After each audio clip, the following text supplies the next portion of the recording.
প্রথিতযশা ওলামায়ে হজরতের মুখে আপনারা অসংখ্য কথা শুনেছেন। আমলের জন্য এগুলোই যথেষ্ট, নতুন করে আমার বলার কিছুর দরকার নাই। নতুন করে উপস্থাপনের মতো বলার মতো আমার কাছে কিছু নাইও। যা বলার ১৫০০ বছর আগে আল্লাহ তাআলা উম্মাকে বলে দিয়েছেন, ঠিক কিনা? এমন কিতাব দান করেছে যে কিতাবে ভুল নাই, যতই পড়ি ততই শেখা যায়। বিয়ন্ডলেস, বাউন্ডলেস, বটমলেস, কুল কিনারা নাই, কুল কিনারাবিহীন সাগর। পড়েন সুবহানাল্লাহ। গত ৩ দিন ধরে স্কলাররা যে সমস্ত বিষয় কোরআন সুন্নাহর আলোকে আলোচনা করেছে, আমরা যেন সেগুলোর উপর আমল করতে পারি। আল্লাহ তৌফিক দান করুক, আমরা পড়ি আমিন। আসুন, এখানে আসার বসার, এই প্রোগ্রামে অংশগ্রহণ করার উদ্দেশ্যকে, নিয়াতকে আমরা খালেস করে নেই। আজকে আমরা যা শুনবো শিখবো আমলের নিয়তে শুনবো, ঠিক কিনা বলেন? শেষ পর্যন্ত নীরবতা বজায় রাখবো। আমি উঠবো, আপনারা উঠবেন। এর আগে ওঠা যাবে না। স্কেজিউলে একটু চেঞ্জ এসেছে, এশার সালাত হয়নি। আমার আলোচনার পরপরই আজান হবে। এশার সালাতে আমরা জামাতে অংশগ্রহণ করে একসাথে বিদায় নেব ইনশাল্লাহ। বলেন। বিশৃঙ্খলা করলে আমার বুঝাতে, পয়েন্টগুলো শেয়ার করতে দেরি হবে। আর এই যে এরকম নীরব নিস্তব্ধ থাকলে সুবিধা হবে। আল্লাহর ওয়াস্তে বি স্মার্ট। জায়গা না হলে চলে যাবেন, আওয়াজ করবেন না। ভলান্টিয়াররাও আওয়াজ নয়, ইশারা ইঙ্গিতে। প্রিয় ভাইরা, যে টপিকটি নিয়ে আমি আপনাদের সামনে আজকে কথা বলতে চাই, টপিকটি অনেক গুরুত্বপূর্ণ। টপিকটি হচ্ছে হিউম্যান রিসোর্স ডেভেলপমেন্ট, মানব সম্পদ উন্নয়ন। কারণ আল্লাহ তাআলা আমাদের যা দেখ আর না দেখ এটা দিছে। মানুষ আর মানুষ, 18 কোটি মানুষ, ঠিক কিনা? এই 18 কোটির জনসংখ্যার দেশে বসবাস করে আমরা খুশি না বেজার? খুশি হইতে হবে, বেজার হইেন না। জাপানের খবর জানেন? তাদের গ্রোথ রেট নিচের দিকে, উল্টো। জনসংখ্যা নাই, বাচ্চা নিলে, সন্তান নিলে গভর্নমেন্ট তাদের টাকা দেয়। আমাদেরকে আল্লাহ তাআলা দয়া করে, মায়া করে এই সম্পদটা দিয়েছেন। এই মানব সম্পদকে যেন আমরা কাজে লাগাই ইনশাআল্লাহ। পড়েন সবাই। হিউম্যান রিসোর্স ডেভেলপমেন্ট অনেক জনগুরুত্বপূর্ণ বিষয়, খুব সেন্সিটিভ বিষয়। বুঝতে হবে যশোরের স্মার্ট ছেলেরা, এই যে আমি যাদেরকে দেখতে পাচ্ছি, all are the gen Z of Jessore. যারা জেন জি, ওরা স্মার্ট, ওরা ইশারা ইঙ্গিতে কাজ করে। এই যে পুরো গদি উল্টায় দিচ্ছে, ঠিক কিনা? 24-এর ছাত্র নাগরিক অভ্যুত্থান আমাদের দেখিয়ে দিচ্ছে কিভাবে চোখের ইশারায় গদি উল্টে দিতে হয়। তো জেনজিদের নিয়ে বসেছে, ওরা তো স্মার্ট, ওরা ডিস্টার্ব করবে না। মেহেরবানি করে আমার সাথে কানেক্ট করো, 1 to 1, brain to brain, eye to eye, eye contact করো আমার সাথে। তাকাও, কষ্ট হলো আমার দিকে তাকাও, আওয়াজ করা যাবে না, আমার দিকে তাকাও। প্রিয় ভাইরা, হিউম্যান রিসোর্স ডেভেলপমেন্টের ব্যাপারে কিছু কথা বলবো। এই যে আমাদের বিশাল জনসংখ্যা, এই জনসংখ্যাকে কি করে জনসম্পদে রূপান্তরিত করা যায়, এ ব্যাপারে কথা বলবো। আমি সূরাতু বনী ইসরাইলের 70 নম্বর আয়াত তেলাওয়াত করেছি। এই আয়াতের আলোকে কিছু কথা আমি আপনাদের সামনে বলবো। আল্লাহ তাআলা ইরশাদ করছেন, ওয়ালাকাদ কাররামনা বনী আদম ওয়া হামালনাহুম ফিল বাররি ওয়াল বাহরি ওয়া রাযাকনাহুম মিনাত তাইয়্যিবাত ওয়া ফাদ্দালনাহুম আলা কাসীরিম মিম্মান খলাকনা তাফদীলা। পড়েন আল্লাহু আকবার। রব্বুল আলামিন বলেন, ওয়ালাকাদ কাররামনা বনী আদম, আমি বনী আদমকে সম্মানিত করেছি, বনী আদমকে মর্যাদা দিয়েছি। ওয়া হামালনাহুম ফিল বাররি ওয়াল বাহর, বনী আদমকে জলে, স্থলে, স্থলে এবং সমুদ্রে চলাচলের বাহন দিয়েছি। ওয়া রাযাকনাহুম মিনাত তাইয়্যিবাত, তাদেরকে পবিত্র রিজিকের বন্দোবস্ত করেছি। ওয়া ফাদ্দালনাহুম আলা কাসীরিম মিম্মান খালাকনা তাফদীলা, আর আমি আল্লাহ যাদেরকে সৃষ্টি করেছি তাদের মধ্য থেকে বনী আদমকে আমি শ্রেষ্ঠ বানিয়েছি। আমরা শ্রেষ্ঠ, আমরা আশরাফুল মাখলুকাত। আমরা কি? এই যে এমনি চিল্লাচিল্লি করে, জিজ্ঞেস করলে বলে না। আমরা আশরাফুল মাখলুকাত। আমরা কি? শ্রেষ্ঠ, সবার চেয়ে সেরা। আমাদের মতো করে আল্লাহ কাউকে বানায় নাই। 2 পায়ে ভর করে, শির দ্বারা এরকম স্ট্যান্ড রেখে মাথা উঁচু করে দাঁড়াতে পারে এরকম কোন প্রাণী পৃথিবীতে আছে? এজন্য আল্লাহ বলেন, ওয়ালাকাদ কাররামনা বনী আদম, আমি বনী আদমকে সম্মানিত করেছি, তাদেরকে আমি মর্যাদা দিয়েছি। তাদেরকে আমি যত মর্যাদা দিয়েছি আমার কোন সৃষ্টিকে এত মর্যাদা দেই নাই। পড়েন সুবহানাল্লাহ। I have dignified the status of the sons of Adam, আদমের সব সন্তানের মর্যাদা আমি বাড়িয়েছি। আল্লাহ এখানে বলেননি ওয়ালাকাদ কাররামনাল মুমিনিন, আমি মুমিনের মর্যাদা বাড়িয়েছি, বলেছেন? আল্লাহ এখানে বলেন নাই ওয়ালাকাদ কাররামনাল মুসলিমিন, আমি মুসলিমের মর্যাদা বাড়িয়েছি। আল্লাহ বলেছেন ওয়ালাকাদ কাররামনা বানি আদম, আমি বনি আদমের সম্মান বাড়িয়েছি, হোক সে মুমিন কিংবা কাফের, মুসলিম কিংবা মুশরিক, আস্তিক কিংবা নাস্তিক, আরব কিংবা অনারব, যেই হোক না কেন আদম সন্তান সবগুলার মর্যাদা বাড়ায় দিয়েছে কে? সবার মর্যাদা আল্লাহ বাড়িয়েছে, মানুষ হিসেবে মর্যাদা। বিশ্বনবী সাল্লাল্লাহু আলাইহি ওয়াসাল্লাম ইহুদির লাশ দেখে দাঁড়িয়ে গেলেন। কার লাশ? আমার যশোরের ভাইয়েরা আওয়াজ করে বলুন, কার লাশ? ইহুদির লাশ দেখে দাঁড়ায় গেলেন। সাহাবারা বললেন, ইয়া রাসূলুল্লাহ, আপনি দাঁড়ালেন যে, এটা তো ইহুদির লাশ।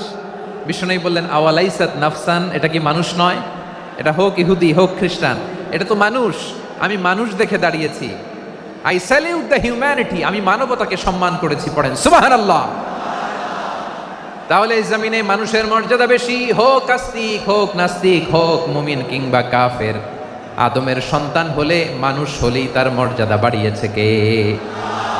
আমার কলিজার টুকরা যশোরের ভাইয়েরা, মানুষের মর্যাদা আল্লাহ এত বাড়িয়েছেন, মানুষ জীবিত থাকলেও যেমনি মর্যাদাবান, মরে গেলেও মর্যাদাবান। সুবহানাল্লাহ পড়েন। মানুষ মরে গেলে এই ডেড বডিটা কি হয়? পচে যায়, গলে যায়, মাটির সাথে মিশে যায়। তাই বলে আপনি ডেড বডির সাথে যাচ্ছে তাই করতে পারবেন না। পারবেন? কেউ যদি অন্যায় করে, তাকে যদি আপনি শাস্তির আওতায় আনেন, যা মনে চায় করতে পারবেন না। তারা আগুন দিয়ে পোড়াতে পারবেন না, নাক কাটতে পারবেন না, কান কাটতে পারবেন না, অঙ্গ বিকৃতি করতে পারবেন না। কারণ মানব জাতির মর্যাদা স্বয়ং দিয়েছে কে? ডেড বডি পচে যাবে, গলে যাবে। তারপর ইসলাম বলে, না, খবরদার, এই মরা লাশটারও একটা মর্যাদা আছে না নাই? ইসলাম বলে এই লাশটা গলে যাবে, পচে যাবে, কিন্তু এটার অমর্যাদা করো না। কর্পূর দিয়ে, খেজুর পাতা দিয়ে, এটাকে ওয়ার্ম ওয়াটার দিয়ে, গরম পানি দিয়ে ধৌত করো। সাদা শুভ্র ধবধবে কাপড় দিয়ে লাশটাকে তুমি কাভার করো। তারপরে খাটিয়ার মধ্যে লাশটাকে রেখে বিশাল একটা প্রোগ্রাম করো, একটা ফিউনারাল প্রোগ্রাম করো। ওই প্রোগ্রামের ডানে বায়ে পেছনে লাশটারে রাখলে হবে না, প্রোগ্রামের একেবারে সামনটাতে তুমি লাশটাকে রাখো। সুবহানাল্লাহ। একটা ফিউনারাল প্রোগ্রাম করতে হবে, তাকে শেষ বিদায় জানাতে হবে, যেটাকে আমরা জানাজা বলি। কি বলি? জানাজা মানে মাইয়েতের জন্য দোয়া, তার জন্য দোয়া করা হয়। তাকে একটা সিস্টেমেটিক অর্ডারে কবরে রাখা হয়, সুন্দরভাবে সেটাকে কবরস্থ করা হয়, মাটি দেয়া হয়, পানি দেয়া হয়। তার মানে মরে গেলেও মানুষের সম্মান বাড়ায় দিয়েছে কে? এজন্য আল্লাহ বললেন, ওয়ালাকাদ কাররামনা বানি আদম, বনি আদমের সম্মান মর্যাদা আমি আল্লাহ বাড়িয়ে দিয়েছি। মানুষের সম্মানে তুমি কখনো আঘাত করো না, ঠিক না? তাহলে ভাই, প্রথম মেসেজ হচ্ছে, the first and foremost message tonight to the people of Jashore. Allah বলেন, I have dignified the status of son of Adam, আমি বনি আদম সবার মর্যাদা বাড়িয়ে দিয়েছি। হোক আস্তিক নাস্তিক, হোক কাফের কিংবা মুশরিক, তার মর্যাদা বাড়াই দিছে কে? যখন বন্যা হয়, আমরা ত্রাণ নিয়ে যাই, আমরা শুধু মুসলমানদেরকে ত্রাণ দেই নাকি? হ্যাঁ, আমরা মুসলমানকেও দেই, অমুসলমানকেও দেই, হিন্দুকেও দেই, বৌদ্ধকেও দেই। যেখানেই মানবতা বিপন্ন, সেখানে ইসলামের হেল্পিং হ্যান্ড আছে না নাই? সুবহানাল্লাহ। কি দিন আমরা পেয়েছি, কি বিধান আমরা পেয়েছি। ওয়ালাকাদ কাররামনা বানি আদম, আমি বনি আদমকে সম্মানিত করেছি। এরপর আল্লাহ বললেন, ওয়া হামালনাহুম ফিল বাররি ওয়াল বাহর, মানুষকে স্থলে এবং সমুদ্রে চলাচলের বাহন আমি দিয়েছি। স্থলে কিভাবে চলবে, জলে কিভাবে চলবে, এই বাহনের ব্যবস্থা করেছে কে? এই জেনজি, এই স্যামড়া, ইরাম করতেছো কিসের জন্য? হ্যাঁ, ইরাম করলে চলবি? হ্যাঁ, বস বস বস বস। আওয়াজ করতেছো কেন? দিবা না, কথা বলতে দিবা না আমাকে? তো এইটা বুঝি তোমাদের ভালোবাসার নমুনা? তোমাদের ভালোবাসার কারণে যদি আমি কোথাও দাঁড়াতেই না পারি, কোথাও বসতে না পারি, কোথাও দুটা কথা বলতে না পারি, এই ভালোবাসা দিয়ে কি হবে আমার? বরং ঘামতে ঘামতে ঘর্মাক্ত হব, রক্তাক্ত হব। কিন্তু সেন্ট্রাল থেকে, সেন্ট্রালি যে ইনস্ট্রাকশন আসবে, সেই ইনস্ট্রাকশনের এক চুল আমরা ডানে বায়ে যাব না। এইটা গণজাগরণের জন্য এইটা দরকার, ইসলামী বিপ্লবের জন্য এইটা দরকার। তো আধা ঘন্টা ধরে যদি তোমাদেরকে থামানোই না যায়, এই লস্কর দিয়ে আমি কি করব? আল্লাহর ওয়াস্তে নো নো নো স্লোগান, চুপচাপ একেবারে আমার দিকে তাকাও। আল্লাহ বললেন, ওয়া হামালনাহুম ফিল বাররি ওয়াল বাহর, জলে স্থলে আমি চলাচলের যানবাহনের ব্যবস্থা করেছি। আমরা স্থলে ঘোড়ার উপরে চড়ি, উটের উপরে চড়ি, গাড়ির উপরে চড়ি। এই যে গাড়ির ইঞ্জিন বানাইছি আমরা, এটার মেধা দিয়েছে কে? আবার সাগরের মধ্যে আমরা নৌযান জলযান বড় বড় জাহাজ দিয়ে এক মহাদেশ থেকে আরেক মহাদেশ যাই, এক দেশ থেকে মালামালগুলো আরেক দেশে পাঠাই। সাগরের ভেতরে নৌকাগুলোরে ধরে রাখলো কে? ওয়ালফুলকিল্লাতী তাজরি ফিল বাহরি বিমা ইয়ানফাউন নাস। মানুষের উপকার আছে এরকম সরঞ্জামাদি নিয়ে সাগরের উপরে বিশাল বিশাল জলযানগুলো চলে, এগুলো ডুবে যায় না, কাত হয়ে যায় না, পড়ে যায় না। এগুলোকে স্থিতিস্থাপকতাকে ঠিক করে রাখলো কে?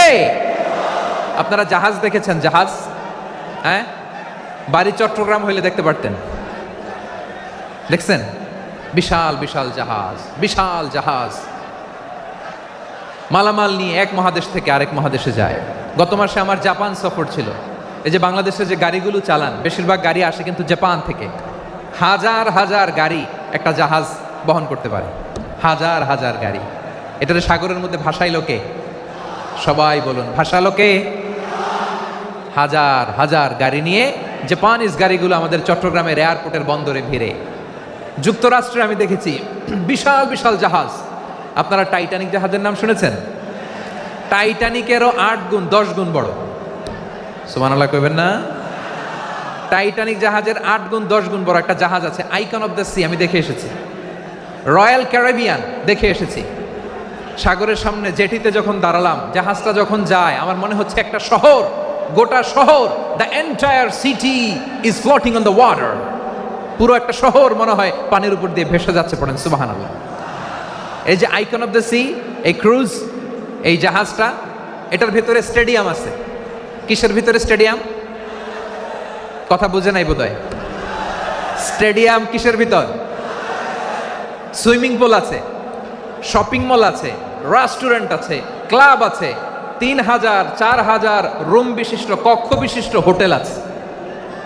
এই সবগুলোর নিয়ে এগুলো চলে সাগরের এই দোলার মধ্যে, জলোচ্ছ্বাসের মধ্যে, এই সাগরের ভেতরে এই জাহাজগুলোর ভাষায় রাখছে কে?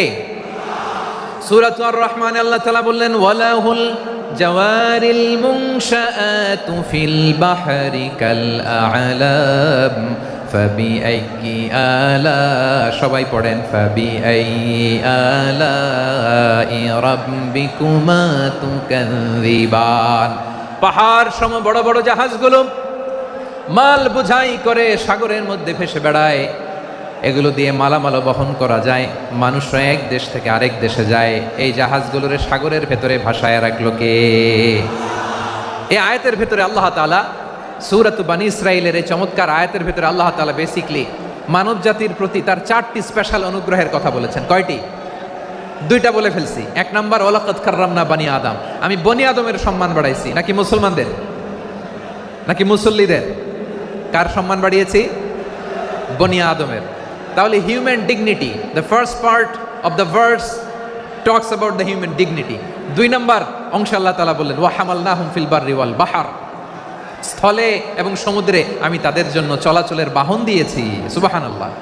তার মানে smooth movement on land and sea, জলে এবং স্থলে যাতে আমরা স্মুথলি মুভ করতে পারি আল্লাহ তাআলা দিয়েছেন।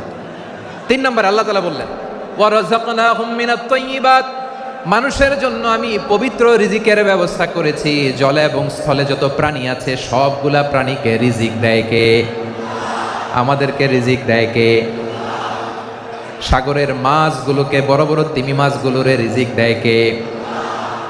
বাতাসের মধ্যে ভেসে বেড়ানো বড় বড় পাখিগুলো, স্ক্যান্ডিনেভিয়ান কান্ট্রি থেকে লক্ষ লক্ষ কোটি কোটি পাখিগুলো যে এক দেশ থেকে আরেক দেশে ট্রান্সফার হয়, এগুলোর রিজিক দেয় কে? রব্বুল আলামিন বলেন, ওয়ামা মিন দাব্বাতিন ফিল আরদি ইল্লা আলাল্লাহি রিজকুহা ওয়া ইয়ালামু মুস্তাকাররাহা ওয়া মুস্তাওদাআহা কুল্লুম ফি কিতাবিম মুবিন। আল্লাহু আকবার। রব্বুল আলামিন বলেন, ভূপৃষ্ঠে বিচরণশীল যত প্রাণী আছে সব প্রাণীগুলোকে আমি আল্লাহ আমার নিজের কুদরতে রিজিকের বন্দোবস্ত করি। এই প্রাণীগুলো কোথায় থাকে, কোথায় যায়, সব জায়গায় আমি রিজিক পৌঁছে দেই। রিজিক কেউ দিতে পারে না, রিজিকের মালিক কে? রিজিকের মালিক তিনি আল্লাহ। এজন্য আল্লাহ তাআলা বললেন, ওয়া রাযাকনাহুম মিনাত তাইয়্যিবাত। এরপর আল্লাহ বললেন, ওয়া ফাদ্দালনাহুম আলা কাসীরিম মিম্মা মিম্মান খালাকনা তাফদীলা। আমি যত প্রাণী সৃষ্টি করেছি সকল প্রাণীর মধ্যে মানুষের মর্যাদা শ্রেষ্ঠত্ব আমি দিয়েছি। সুবহানাল্লাহ পড়েন। তাহলে এক নম্বরে আল্লাহ বললেন আমি বনি আদমের মর্যাদা বাড়ালাম। এরপরে বললেন স্থলে এবং সমুদ্রে চলাচলের জন্য যানবাহন দিলাম। 3 নম্বরে আল্লাহ বললেন পবিত্র রিজিকের ব্যবস্থা করে দিলাম। এরপরে আল্লাহ বললেন যত প্রাণী আছে সৃষ্টি আছে সবগুলার উপরে আমি মানুষকে শ্রেষ্ঠত্ব দিলাম। সুবহানাল্লাহ। তাহলে সবচেয়ে বেশি শ্রেষ্ঠত্ব মানুষের। কার? মানুষের। শুধু তাই নয় প্রিয় ভাইরা, আকাশ এবং জমিনে যা কিছু আছে সবকিছু মানুষের জন্য, মানুষের কল্যাণে, মানুষের প্রয়োজনে, মানুষের বশীভূত করে সৃষ্টি করেছেন কে? রব্বুল আলামিন বলেন হুয়াল্লাযী খালাকা লাকুম মা ফিল আরদি জামিআ। এই জমিনের মধ্যে যা কিছু আমি আল্লাহ সৃষ্টি করেছি সব কিছু আমি মানুষের জন্য সৃষ্টি করেছি। পড়েন সুবহানাল্লাহ। হুয়াল্লাযী খালাকা লাকুম মা ফিল আরদি জামিআ। যা আছে সব আমাদের জন্য, সব আমাদেরকে সার্ভিস দেওয়ার জন্য, আমাদের উপকারের জন্য, আমাদের কল্যাণের জন্য। আওয়াজ করে সবাই পড়ুন আল্লাহু আকবার। অন্য আয়াতে আল্লাহ বললেন ওয়াসাখখারা লাকুম মা ফিস সামাওয়াতি ওয়া মা ফিল আরদি জামিআম মিন ইন্না ফি যালিকা লাআয়াতিন লিকাউমি ইয়াতাফাক্কারুন। প্রথমে আয়াতে আল্লাহ বললেন জমিনে যা আছে সব তোমাদের কল্যাণে আমি সৃষ্টি করলাম। এরপরে আল্লাহ বললেন আকাশেও যা আছে সব তোমাদের জন্য সৃষ্টি করলাম, তোমাদের অনুগত বানায় দিলাম। পড়েন সুবহানাল্লাহ। মানুষের কি ব্রেইন দেখেন, মানুষ জমিন ছেড়ে আকাশে চলে যায়। পাখি দেখে মানুষের শখ হলো পাখি যেহেতু উঠতে পারে আমরাও পারবো। অরবিল রাইট, উইলবার রাইট, 2 ভাই মিলে আঁকাঝোঁকা করতে করতে করতে করতে প্লেন বানায় ফেললো। কোন সুবহানাল্লাহ। এখন পাখিও ওরে আমরাও ওরি। এরপরেই মানুষের কৌতূহল থামে না এখানে। মানুষ চলে গিয়েছে চাঁদে। কোথায় গেছে? এখন কিন্তু চাঁদে জমি বিক্রি হয় জানেন। পৃথিবী নিয়ে মারামারি শেষ, রাশিয়া আমেরিকা এখন ধরছে চাঁদ আর মঙ্গল গ্রহ। এখন চাঁদে জমি বিক্রি হয়, মঙ্গলে জমি বিক্রি হয়। এই চাঁদ, মঙ্গল, বৃহস্পতি, শনি সব আল্লাহ তাআলা আমাদের জন্য বানিয়েছেন। সুবহানাল্লাহ পড়েন। মানুষ সাগরের উপরে চড়ে, শূন্যে ভেসে বেড়ায়, পাহাড় কেটে সুড়ঙ্গ বানায়, টানেল বানায়। মানুষ ব্রডব্যান্ডের লাইন নিয়ে যায় সাগরের ভেতর দিয়ে এক দেশ থেকে আরেক দেশে, এক মহাদেশ থেকে আরেক মহাদেশে। সুবহানাল্লাহ পড়েন। তার মানে গোটা বিশ্বের সব কিছুর উপরে control, superiority over all creatures, সব কিছুর উপর কন্ট্রোল, মনিটরিং, নিয়ন্ত্রণ এটা প্রতিষ্ঠা করে দিয়েছে কে? এজন্যই মানুষের শ্রেষ্ঠত্ব। ওয়ালাকাদ কাররামনা বানি আদম, আমি বনি আদমের সম্মান বাড়িয়েছি, মর্যাদা আমি বাড়িয়ে দিয়েছি এই কারণে, কারণ মানুষ সব কিছুর উপর নিয়ন্ত্রণ নিতে পারে। মানুষকে নিয়ে এই কোরআনের সব আলোচনা, মানুষকে নিয়ে এই কোরআনের সব। তাই কোরআনের কেন্দ্রীয় আলোচ্য বিষয় হচ্ছে মানুষ। কোরআনের কেন্দ্রীয় আলোচ্য বিষয় কি? যশোরের ভাইয়েরা বুঝে থাকলে সবাই বলবেন কোরআনের কেন্দ্রীয় আলোচ্য বিষয় কি? এই যে আমি মূল আলোচনায় যাচ্ছি এখন। কেন মানুষ কোরআনের কেন্দ্রীয় আলোচ্য বিষয়? যশোর আওয়াজ করে বলো, কোরআনের কেন্দ্রীয় আলোচ্য বিষয় কি? মানুষ। এই মানুষ কোরআনের কেন্দ্রীয় আলোচ্য বিষয়। মানুষকে আল্লাহ স্বাধীনতা দিয়েছেন। ফামান শাআ ফালইউমিন ওয়া মান শাআ ফালইয়াকফুর। চাইলে মুমিন হতে পারো, চাইলে কাফির হতে পারো, তোমার ইচ্ছা। তবে জেনে রাখো মুমিন হলে পাবা জান্নাত, কাফির হলে পাবা জাহান্নাম। নাও দ্য ডিসিশন ইজ ইয়ার্স। সিদ্ধান্ত তোমার, জান্নাতে যাবা না জাহান্নামে যাবা।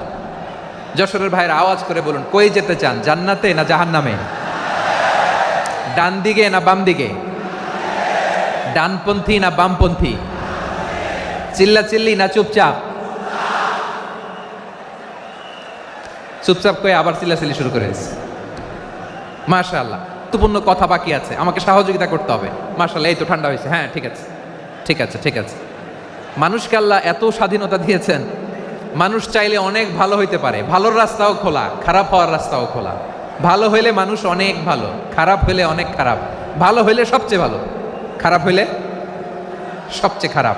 এজন্য সিদ্ধান্ত আপনাকে নিতে হবে। আল্লাহ তাআলা বলছেন, লাকাদ খালাকনাল ইনসানা ফি আহসানি তাকওয়িম সুম্মা রাদাদনাহু আসফালা সাফিলিন। আমি মানুষকে অনেক সুন্দর অবয়বে সুন্দর আকৃতিতে সৃষ্টি করেছি, তার শুধু চেহারার ডিজাইনটাই সুন্দর নয়, তার ব্রেনটা বড্ড সুন্দর, তার মানসিকতা বড্ড সুন্দর, তার সৃজনশীলতা বড্ড সুন্দর। পড়েন সুবহানাল্লাহ। আমাদের চেহারা অবয়ব ডিজাইন যে সুন্দর তা না, আমাদের ব্রেনটা অনেক সফিস্টিকেটেড ব্রেন, অনেক সফিস্টিকেটেড। এই 1.5 কেজি ব্রেন ইউজ করে মানুষ গোটা বিশ্বে সভ্যতা বিনির্মাণ করেছে, ঠিক কিনা? এই ব্রেন আল্লাহ তাআলা আমাকে দিয়েছে। এটারে কাজে লাগালে, আপনার 6 সেন্স কাজে লাগালে আপনি অনন্য মানুষ হয়ে উঠবেন, মহামানবে রূপান্তরিত হবেন। মানুষ হতে পারে, চাইলেই মহামানব হতে পারে। আবার যদি মানুষ চায় খারাপও হতে পারে।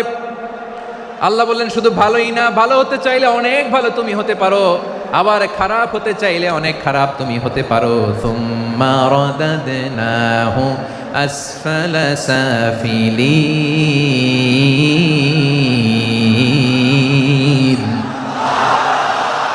খারাপ হলে একেবারে খারাপ হতে পারো, নিকৃষ্ট হলে একেবারে নিকৃষ্ট হতে পারো, ভালো হলেও ভালো হতে পারো। কোন সুবহানাল্লাহ।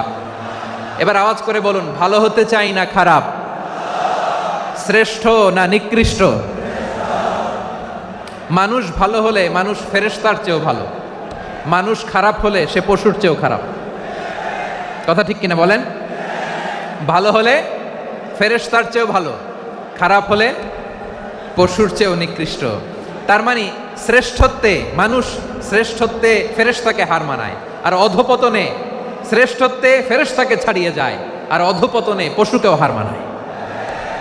আই রিপিট, আমি আবারও বলছি, মানুষ শ্রেষ্ঠত্বে ফেরেশতাকে ছাড়িয়ে যায়, আর অধপতনে সে পশুকেও হার মানায়। আওয়াজ করে বলতে হবে ঠিক কিনা?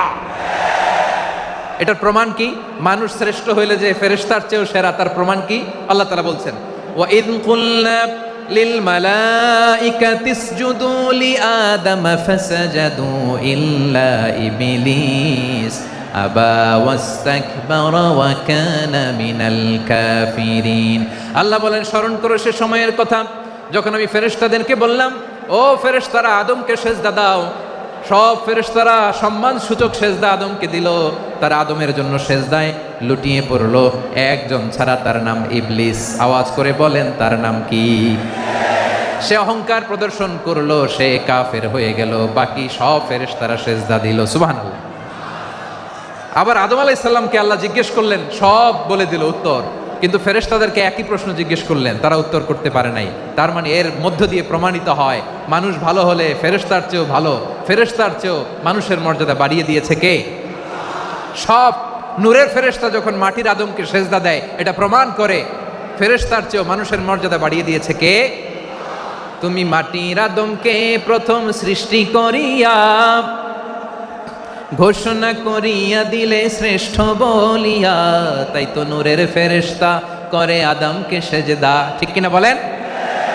তাই তো নূরের ফেরেশতা করে আদমকে সেজদা, সবার চেয়ে সম্মান দিলে মাটির আদমকে। আল্লাহু আল্লাহু তুমি জাল্লে জালালুহু, শেষ করা তো যায় না গে তোমার গুণগান। পড়েন না? পড়েন।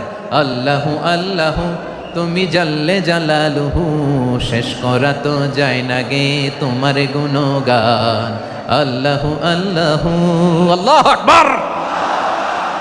আদমের মর্যাদা বেশি, মানুষের মর্যাদা বেশি, মানুষ শ্রেষ্ঠ, তার প্রমাণ নূরের ফেরেশতা মাটির আদমকে সেজদা করে। আওয়াজ করে বলেন ঠিক কিনা? তাহলে মানুষ ভালো হলে ফেরেশতার চেয়ে ভালো, আবার মানুষ যদি খারাপ হয় সে পশুর চেয়েও খারাপ,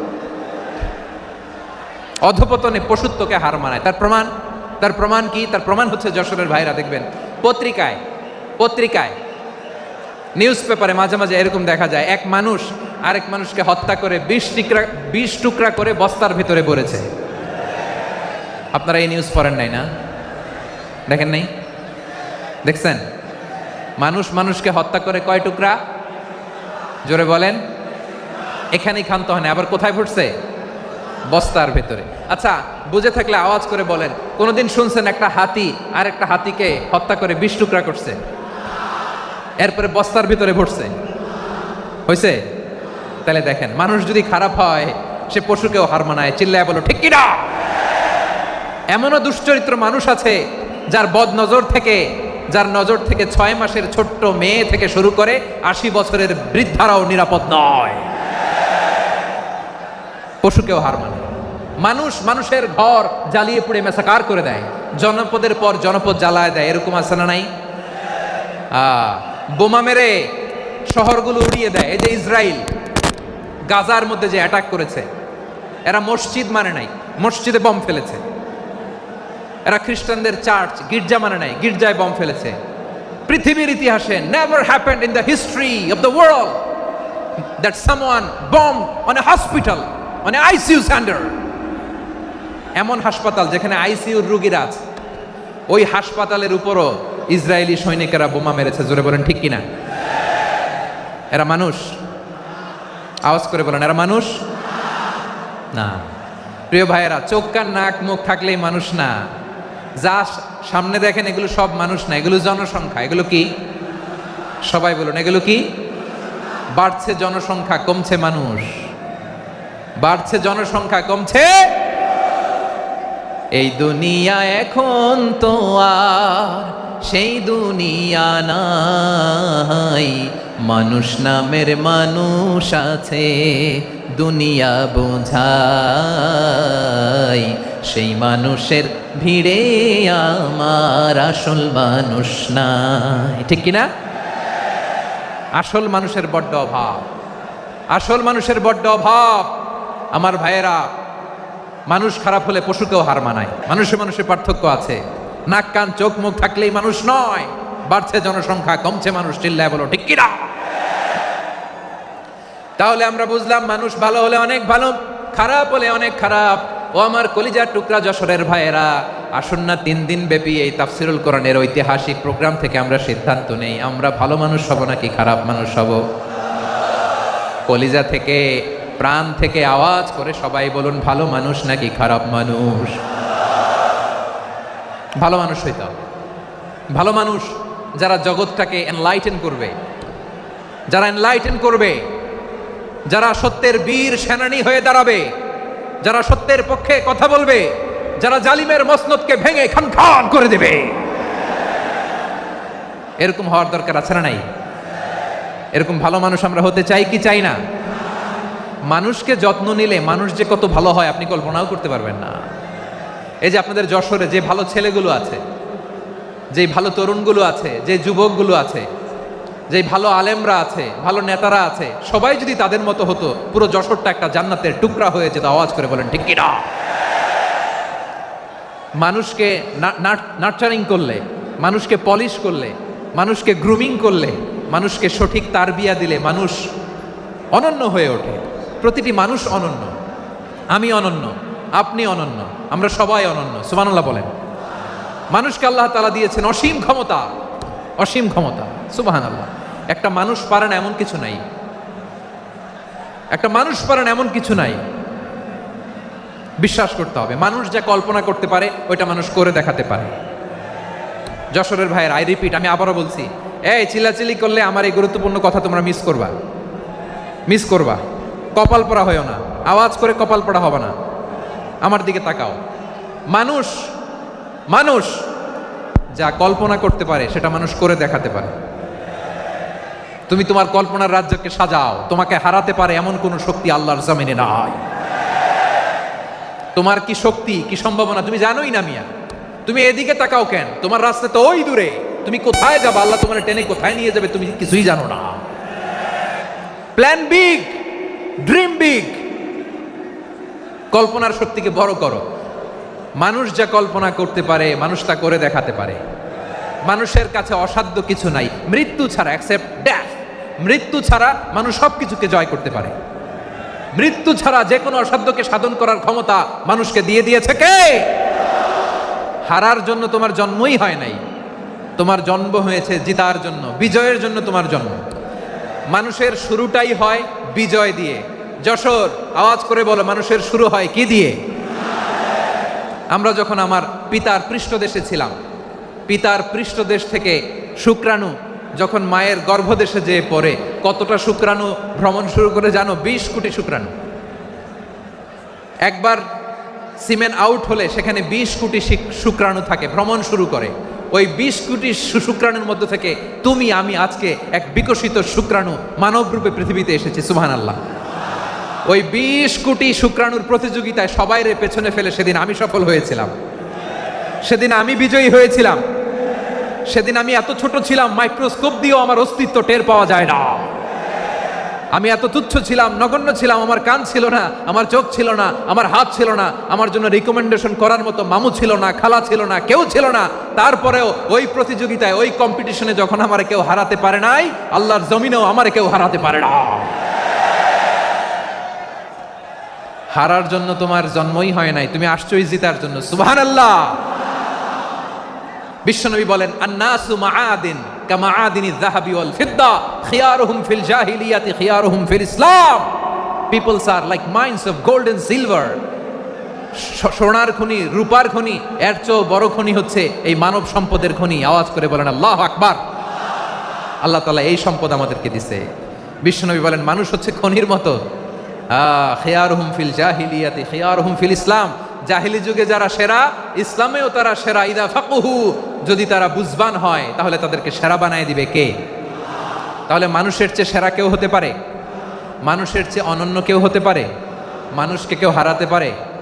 আওয়াজ করে বলো, তোমাকে কেউ হারাতে পারবে? এই সাহস জাগছে আজকের আলোচনা থেকে। আমি তুমি অনন্য, আমাকে তোমাকে হারায় দেওয়া এত সহজ না, ঠিক কিনা?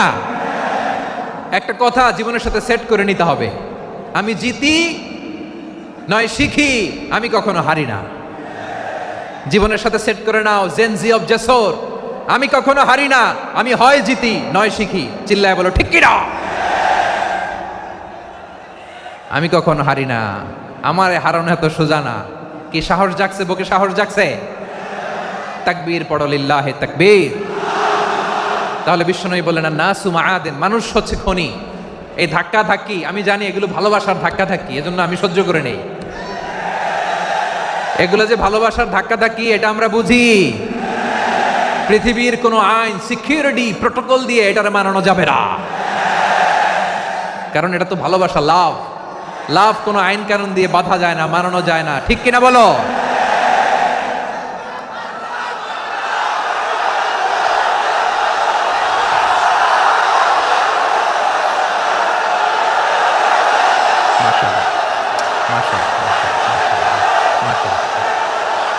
ঠিক আছে, বসুন বসুন বসুন। আল নাসু মাআদিন, মানুষ হচ্ছে খনি। এই খনির যত্ন নিতে হবে। আমার মা বাবা যারা এসেছেন, আপনার ছেলে মেয়ের যত্ন নেন। আপনার ছেলের মধ্যে যে কি পটেনশিয়াল আপনি জানেন না। আপনার এই ছোট্ট অবুজ ছেলেটাই আগামী দিনের শায়েখ আহমদুল্লাহ হবে। আপনার হেফজখানায় পড়া ওই ছোট্ট ছেলেটাই আগামী দিনের আল্লামা মামুনুল হক হবে। আপনার ওই ছেলেটা আমির হামজা হবে, আব্দুল হাই সাইফুল্লাহ হবে। এভাবে বড় বড় আলেম হবে, তারা যুগশ্রেষ্ঠ আলেম হবে। সেই একদিন এই বাংলাদেশের পার্লামেন্টে যে বক্তব্য দিয়ে যশোরের পক্ষে কথা বলবে। আপনি জানেন না, কাউকে ছোট করবেন না আপনি। ওর কনফিডেন্স আপনি কমাবেন না, আপনি কমাতে পারেন না। প্যান্ডেলে আমার যে মা বোনেরা আছেন, ছেলে মেয়েদেরকে কখনো ছোট করে কথা বলবেন না। ও যে কোথায় যাবে আপনি জানেন না। আপনি মা হয়ে তাকে সাহস দিবেন, তার কল্পনার জগৎটাকে সাজাতে তাকে উৎসাহিত করবেন, ঠিক কিনা বলেন? আর আমার প্যান্ডেলের আমার প্রিয় শ্রদ্ধাশীলা মায়েরা বোনেরা, আপনারা তো আরো দামি সম্পদ। বিশ্বনবী বলেন, আর দুনিয়া কুল্লুহা মাতা। আল্লাহ আল্লাহ আল্লাহ। বিশ্বনবীর কথার ওজন দেখেন, আর দুনিয়া কুল্লুহা মাতা ওয়া খায়রু মাতা'আদ দুনিয়াল মারআতুস সালিহা। বিশ্বনবী বলেন, দুনিয়ায় যা দেখো সব আল্লাহর দেওয়া অ্যাসেট, মানে সম্পদ। আর এত অ্যাসেটের ভিড়ে সবচাইতে শ্রেষ্ঠ সম্পদ হচ্ছে নেককার নারী। সুবহানাল্লাহ। ভাইয়েরা, বোনের সাথে খারাপ আচরণ করো না। সন্তান মায়ের সাথে খারাপ আচরণ করো না। আমাদের মায়েরা আমাদের asset, they are our priceless asset. কারণ এই মায়েদের পেটে এসেছে আল্লাহর ওলিরা। এই মায়েদের পেটে এসেছে খান জাহান আলী। এই মায়ের পেটে এসেছে শাহজালাল ইয়ামানি। এই মায়ের পেটে এসেছে আল্লাহর সব নবীরা। নাকি নবীরা আকাশ থেকে ধপ করে জমিনে নেমে আসছে? মায়ের পেটে আসছে। এই মায়ের পেটগুলো খনি। আমার সম্মানিতা মায়েরা বোনেরা, নিজেকে ইসলাম দিয়ে সাজান, নিজেকে ইসলাম দিয়ে সাজান, নিজেকে পবিত্র রাখুন, নিজের আব্রু ইমান ইজ্জতের হেফাজত করুন, কোরআন পড়ুন, সুন্নাহ পড়ুন। আপনি জানেন না আপনার গর্ভে কে আসছে, কোন ক্ষণজন্মা পুরুষকে আল্লাহ তাআলা আপনার গর্বে পাঠাবে আপনি জানেন না। মায়েরা নিজেদেরকে পবিত্র রাখুন, ইসলাম চর্চা করুন, কোরআন চর্চা করুন, নৈতিকতা দিয়ে নিজেকে সাজান। যশোরের জেনজি নিজেদেরকে প্রস্তুত রাখো আগামীর বাংলাদেশের জন্য। নৈতিকতা, মোরালিটি, ভ্যালিউজ দিয়ে নিজেকে সাজাও, ইসলাম দিয়ে নিজেকে সাজাও, কারণ আগামীর বাংলাদেশ ইসলামের বাংলাদেশ। বাংলাদেশের আসল পরিচয় ইসলাম। বাংলাদেশের আসল পরিচয় কি? সবাই বলে না। বাংলাদেশের আসল পরিচয় কি? এই ইসলাম নিয়ে আমরা সংসদ ভবন সাজাবো, রাজি আছি না নাই? শেকড় ভুলে যাওয়া যাবে না। আমরা ধাপে ধাপে শারিয়া আইনের দিকে যাব ইনশাআল্লাহ, কিন্তু জঙ্গিবাদ দিয়ে নয়, কট্টরপন্থা দিয়ে নয়। আমরা ইন্টেলেকচুয়ালি, গ্রাজুয়ালি, ধাপে ধাপে শারিয়া আইনের দিকে মুভ করবো ইনশাআল্লাহ। বলো লিল্লাহি তাকবীর। এদেশের আসল পরিচয় সবাই বলে না, আওয়াজ করে, এদেশের আসল পরিচয়। এদেশে আজান শুনে সূর্য ওঠে শহর গ্রামে, এদেশে আজান শুনে সূর্য ডোবে সন্ধ্যা নামে, এদেশে সকল কাজে সবাই বলে বিসমিল্লাহ, এদেশে ভালো কিছু দেখে শুনে হাসি মুখে সবাই বলে মাশা আল্লাহ, সুবহানাল্লাহ সুবহানাল্লাহ সুবহানাল্লাহ সুবহানাল্লাহ সুবহানাল্লাহ সুবহানাল্লাহ সুবহানাল্লাহ সুবহানাল্লাহ। ও নবীন তরুণ তোমার কিসের এত ভয়, জেনে রেখো বাংলাদেশের আসল পরিচয়। বাংলাদেশের আসল পরিচয় ইসলাম। আওয়াজ তুলে বলো, আসল পরিচয় কি?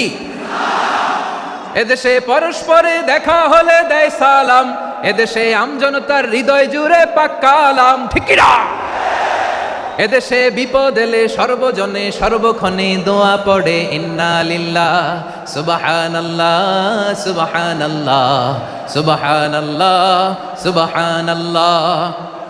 এদেশে আজান শুনে সূর্য ওঠে শহর গ্রামে, এদেশে আজান শুনে সূর্য ডোবে সন্ধ্যা নামে, এদেশে সকল কাজে সবাই বলে বিসমিল্লাহ, এদেশে ভালো কিছু দেখে শুনে হাসি মুখে সবাই বলে মাশা আল্লাহ সুবহানাল্লাহ। আওয়াজ করে সুবহানাল্লাহ সুবহানাল্লাহ সুবহানাল্লাহ সুবহানাল্লাহ। সবাই একসাথে সুবহানাল্লাহ সুবহানাল্লাহ সুবহানাল্লাহ সুবহানাল্লাহ। এদেশের আসল পরিচয় কি?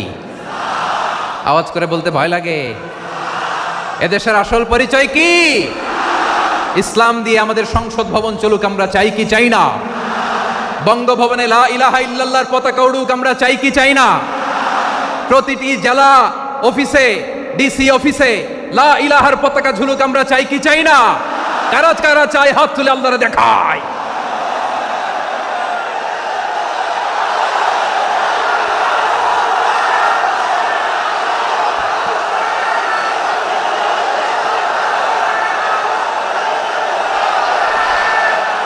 মাশাআল্লাহ মাশাআল্লাহ মাশাআল্লাহ মাশাআল্লাহ। যশোর, আওয়াজ করে বলো, ভালো মানুষ না খারাপ মানুষ? বুঝে বলছো তো? মানুষ ভালো হলে যে কত ভালো। এই মানুষকে যত্ন নিলে, মানুষকে মানুষ বানালে যে সে কি হতে পারে শুনবা? হ্যাঁ, নাকি মোনাজাত দিয়ে দিব? শুনবা? তাহলে থামতে হবে। থামো, আমি যখন বলবো থামো থামো, তাকবীরের সময় দিলে তাকবীর, থামো থামো। মানুষকে যত্ন নিলে, হ্যাঁ এদিকে এদিকে, ড্রোন নামায় ফেল, হয়েছে, ড্রোনের ফুটেজ হয়ে গেছে, এবার ড্রোন নামায় ফেল, আমার দিকে তাকাও। মানুষকে, তোমরা এদিক সেদিক তাকালে তো গুরুত্বপূর্ণ পয়েন্ট মিস হয়ে যাবে। এদিকে এদিকে, হ্যাঁ মাস, ঠিক আছে, এদিকে।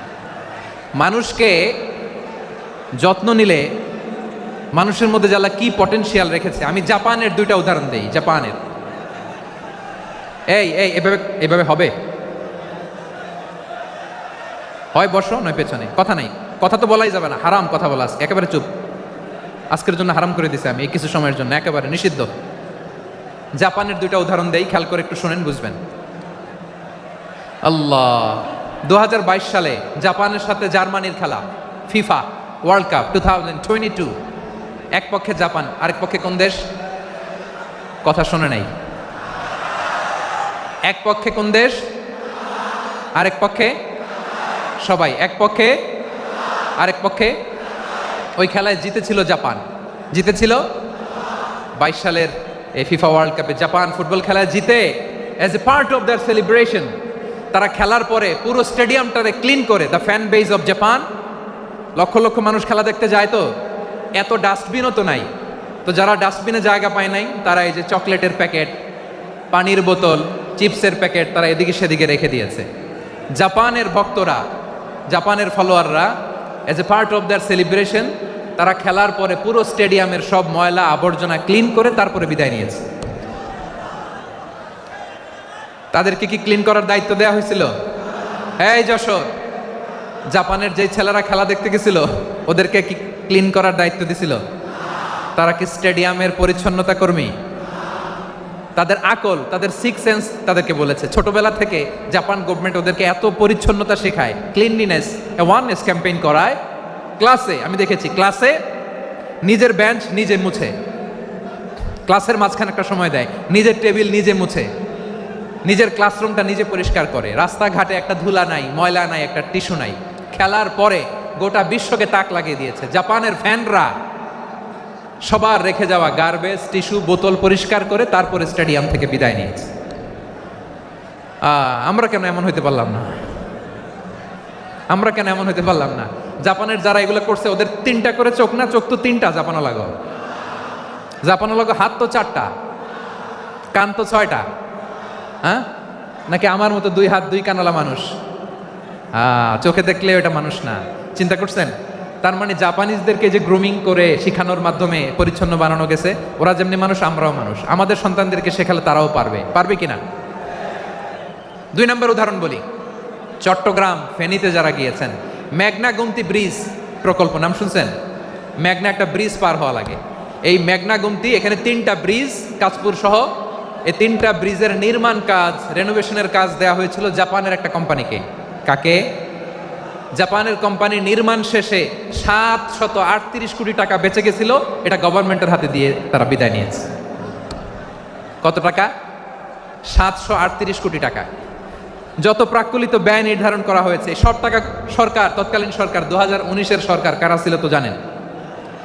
এই 2019-এর সরকার তাদেরকে দিয়েছে। তারা রিনোভেশন নির্মাণ শেষে 738 কোটি টাকা অতিরিক্ত বেঁচে গেছিল, এটা আবার গভর্নমেন্টের হাতে বুঝাই দিয়ে তারা বিদায় নিচ্ছে। আমরা কেন এমন হইতে পারলাম না? জাপানের ওরাও মানুষ, আমরাও মানুষ, তার মানে মানুষে মানুষে পার্থক্য আছে না নাই? আচ্ছা, জাপানের 2টা উদাহরণ দিলাম, এবার আমার দেশের 2টা উদাহরণ দিব না? বাংলাদেশের 2টা উদাহরণ দিই। 1 নম্বর উদাহরণ, গত সপ্তাহে আপনারা জানেন কক্সবাজার আমার একটা প্রোগ্রাম ছিল, তো হেলিকপ্টারে গিয়েছিলাম। ফেনী জেলা যখন পার হচ্ছি আমি দেখলাম 3টা উইন্ডমিল। উইন্ডমিল চিনেন তো? বিশাল পিলার, 3টা 4টা পাখা থাকে, বায়ু বিদ্যুৎ কেন্দ্র, বাংলাদেশের প্রথম বায়ু বিদ্যুৎ কেন্দ্র ওইটা, মুহুরী প্রজেক্ট বলে ওইটা, সম্ভবত মুহুরী প্রজেক্ট। তো সাগরের বাতাসের ঝাপটায় এটা ঘুরে এনার্জি হয়, ইলেকট্রিসিটি উৎপাদন হয়। তো আমি পাইলটকে বললাম, ভাই এগুলো থেকে কেমন ইলেকট্রিসিটি উৎপাদন হয়? কয় হুজুর একটুও হয় না, কিছুই হয় না। কিছুই হয় না মানে? বলে হুজুর বাংলাদেশে যত উইন্ডমিল আছে এটার পাখা একটাও ঘুরে না। আল্লাহ, বলেন কি? তাহলে যে কোটি কোটি টাকা ব্যয় করে যে উইন্ডমিল, কয় হুজুর ভিতরে ফিটফাট, উপরে ফিটফাট, ভিতরে সদরঘাট। তার মানে কোটি কোটি টাকা দিয়ে এই উইন্ডমিল বানায়, এখানে কিছু নাই, দুর্নীতির আড্ডাখানা, আখড়াখানা বাংলাদেশ, ঠিক কিনা বলেন? হায় রে, জাপানিজরাও মানুষ, আমরাও মানুষ। আমার এক নিকটাত্মীয় সরকারি চাকরিজীবী, উনি আমাকে বললেন, বাংলাদেশের আরেকটা উদাহরণ দেই, উনি আমাকে বললেন যে প্রতি বছর আমাদের অফিসের ফার্নিচার চেঞ্জ করে। আমি বললাম প্রতি বছর ফার্নিচার চেঞ্জ করে কেন? বলে যে ফার্নিচার নতুন পারচেজ করলেই তো ওইখানে টাকা, নতুন কিনতে পারলেই টাকা, নতুন উন্নয়নের সবক শোনাতে পারলেই টাকা। প্রথম আলোর রিপোর্ট, কি আলো? প্রথম আলোর রিপোর্ট, গত 15 বছরে উন্নয়নের নামে লুটপাট হয়েছে প্রায় 3.25 লাখ কোটি টাকা। কার রিপোর্ট? আমাদের বানানো কথা, প্রথম আলোর রিপোর্ট। গত 15 বছরে কারা ছিল জানেন তো? হ্যাঁ, শুধু ওনাদেরকেই দোষ দিয়ে লাভ নাই। স্বাধীনতার পর থেকে শুধু শাসকের হাত বদল হয়েছে, আমরা কিছু পাই নাই, ঠিক কিনা বলেন? শুধু ওনাদের দোষ দিয়ে কি লাভ? একদল খাইছে আরেক দল খাওয়ার জন্য রেডি হয়ে আছে। আমরা এরকম চাই না, জনগণকে ফুটপাতে বসাই দিস। প্রিয় ভাইয়েরা, তাহলে জাপানের মানুষও মানুষ, আমরাও মানুষ। সিদ্ধান্ত আপনার, কোন মানুষ হবেন, ভালো মানুষ না খারাপ মানুষ? আজকের আলোচনার বিষয় হচ্ছে মানব সম্পদের উন্নয়ন, human resource development. It's a process to increase the capacity of knowledge, skill, capacity of the people of a country. একটা দেশের মানুষের জ্ঞান, তাদের দক্ষতা কি করে বাড়ানো যায়, বাড়িয়ে দেশের উন্নয়ন করানো যায়, এটাই হচ্ছে মানব সম্পদ উন্নয়নের মূল কথা। তাহলে মানব সম্পদ হচ্ছে একটা দেশের সবচাইতে শক্তিশালী পুঁজি। প্রাকৃতিক সম্পদ, খনিজ সম্পদের চেয়েও দামি হচ্ছে মানব সম্পদ। আমার প্রিয় যশোর, প্রাকৃতিক সম্পদ, খনিজ সম্পদের চেয়ে দামি সম্পদ কি সম্পদ? আল্লাহ তাআলা দয়া করে আমাদেরকে এই মানব সম্পদ দিয়েছেন। আসুন আমাদের এই মানুষগুলোকে আমরা সোনার মানুষ বানাই। রাজি আছেন তো সবাই? রাজি আছেন? মানুষ পারে না এমন কোনো কিছু নাই, চাইলে সব পারে। এজন্য মানুষকে তারবিয়া দিতে হবে, যথাযথভাবে তাদেরকে গড়তে হবে। আসুন আমরা সিরাতের আয়নায় বিশ্বনবীর জীবনী থেকে দেখি তিনি কিভাবে হিউম্যান রিসোর্সকে ম্যানেজ করতেন। যদি আপনাদের সময় হয়, দু একটা উদাহরণ দিয়ে আজকে আমি আমার আলোচনার বিদায় নিব। হবে সময় হবে কয়েক মিনিট? হ্যাঁ, শান্ত থাকবেন তো? শান্ত থাকবা? হ্যাঁ, ঠিক আছে। এই ধাক্কার মধ্যে ঢুকছে, এবার মজা বুঝতেছো তো? হ্যাঁ, মানা করছিলাম না? ঠিক আছে, টের পাও। হ্যাঁ, ঠিক আছে। যে আওয়াজ করবে আমি ওকে দেখতেছি, কে কে আওয়াজ করে দেখতেছি। শেষ কথা, শেষের দিকে চলে আসছি। বিষ্ণু ইসলাম কিভাবে হিউম্যান রিসোর্সকে ম্যানেজ করতেন, মজার কথা আছে কয়েকটা, বলে বিদায় নিব। বিশ্বনবী কিভাবে এই মানব সম্পদকে ম্যানেজ করতেন। বিশ্বনবী he was a very good talent hunter, চৌকস ট্যালেন্ট হান্টার ছিল। কার মধ্যে কি ট্যালেন্ট আছে দেখলেই বুঝে ফেলতেন। সুবহানাল্লাহ পড়বেন না? কি নবী আমরা পেয়েছি! He was a very good talent hunter. আমার নবী তিনি চৌকস ট্যালেন্ট হান্টার ছিলেন। কার মধ্যে কি প্রতিভা বের করতেন, ওই প্রতিভাকে ইসলামের কল্যাণে কাজে লাগাতেন। সুবহানাল্লাহ বলেন। যাকে যেই জায়গায় সেট করলে ভালো হবে তাকে ওই জায়গায় সেট করতেন। কয়েকজন সাহাবীর জীবনী শোনাই। আবু মাহজুরা রাদিয়াল্লাহু তাআলা আনহু, মক্কার মুয়াজ্জিন, আগে ছিল মুশরিক, পরে হয়েছে মুমিন। উনি কিভাবে মুমিন হইলেন এই ঘটনাটা একটু আপনাদের শোনাতে চাই। তো আপনাদের তো সময় নাই হাতে। হ্যাঁ, সময় আছে? এই যে এই জেনজি শেষ করে দিল আজকের প্রোগ্রামটা। 1 ঘন্টা ধাক্কা ধাক্কি করে কেমনে দাঁড়ায় আছে আমি বুঝলাম না।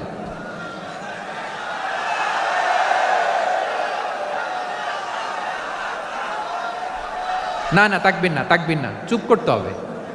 What I need you stop, just shut up, চুপ। হ্যাঁ, ঠিক আছে, এভাবে। আবু মাহজুরা রাদিয়াল্লাহু তাআলা আনহু কিভাবে মুসলিম হলেন আওয়াজ করে শুনেন। হুনাইনের যুদ্ধ, 8ম হিজরি।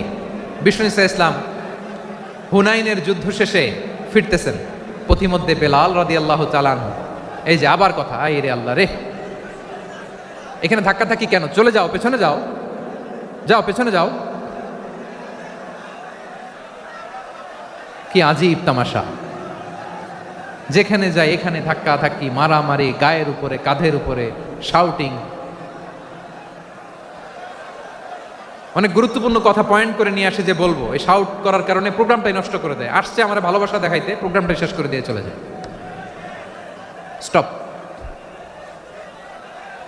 আবার কথা বল, স্টপ। হুনাইনের যুদ্ধে 8ম হিজরি। কত হিজরি? সবাই বলেন না একটু, কত হিজরি? 8ম হিজরিতে হুনাইনের যুদ্ধে রাসূল সাল্লাল্লাহু আলাইহি ওয়াসাল্লাম ফিরে আসতেছেন মদিনায়। পথিমধ্যে বেলাল রাদিয়াল্লাহু তাআলা আনহু আজান দিচ্ছেন। কি দিচ্ছেন? তো পাশে ছিল মুশরিকদের একটা পল্লী, কিছু মুশরিক তরুণ, কিছু অমুসলিম কিশোর, তারা আজানকে ব্যঙ্গ করতেছে। আমাদের বাংলায় মুখ ভেঙ্গানো বলে আর কি। বেলাল রাদিয়াল্লাহু তাআলা আনহু আজান দিচ্ছেন, ওই বাচ্চাগুলো মুশরিক, তো ওরা আজানকে ব্যঙ্গ করতেছে, বিকৃতি করে ওরাও আজান দিচ্ছে। উদ্দেশ্য হচ্ছে আজানকে নিয়ে ঠাট্টা করা। উদ্দেশ্য কি? ঠাট্টা করা। ব্যাপারটা মনে কষ্ট পাওয়ার মতো ব্যাপার না? কিন্তু বিশ্বনবী ওইখানে দেখেন কি খুঁজলেন। বিশ্বনবী খেয়াল করলেন অমুসলিম কিশোরদের মধ্যে থেকে একটা কিশোরের গলাটা বড় দরাজ গলা, কণ্ঠটা বড় সুন্দর। খেয়াল করে দেখলেন যে কিশোর কিছু কিশোর বেলালের আজানকে ব্যঙ্গ করে, বিকৃতি করে, কিন্তু একজনের কণ্ঠ দেখতে পাচ্ছেন না এত দূরে, কিন্তু কণ্ঠটা বড় সুন্দর, দরাজ গলা। বিশ্বনবী সাহাবীদেরকে বললেন, ধরো এগুলারে, ধরো। সবগুলারে ধরে বিশ্বনবী সামনে আনা হলো, ওরা হাঁটু কেড়ে বসলো। বিশ্বনবী বললেন, তোমাদের মধ্যে কে যেন ব্যঙ্গ করে আজান দিচ্ছিল, তার গলাটা বড় উঁচু, গলার বেসটা বড় মজবুত, মেলোডিয়াস, সুমধুর কণ্ঠ, কে? আবু মাহজুরা বলে, আমার বন্ধুরা সবাই আমার দিকে আঙ্গুল দেখায়, আমি পড়ে গেছি বিপদে। রাসূল সাল্লাল্লাহু আলাইহি ওয়াসাল্লাম বাকি অমুসলিম তরুণদেরকে ছেড়ে দিলেন, বললেন তোমরা যাও। এবার আবু মাহজুরারে পাইছে। আবু মাহজুরার চুলের মধ্যে হাত দিলেন বিশ্বনবী, মাথায় হাত দিয়ে বললেন, এবার আজান দাও দেখি। আবু মাহজুরা বলে, আমি তো আজান দিতে জানি না, কারণ আমি তো বেলালেরটা শুইনা দিছি, আমার তো মুখস্থ নাই, আমি তো আজান দিতে জানি না।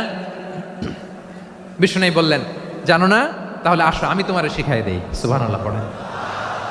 আবু মাহজুরা হাঁটু গেড়ে বসে, বিশ্বনবীর মোবারক হাত আবু মাহজুরার চুলের মধ্যে।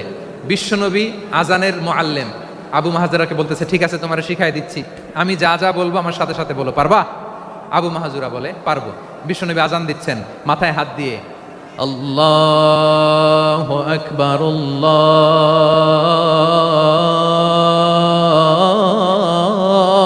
আল্লাহু আকবার। আবু মাহজুরা এই বাক্যটা পড়লেন। বিশ্বনবী দ্বিতীয় বাক্য পড়তে আরম্ভ করলেন, আল্লাহু আকবার,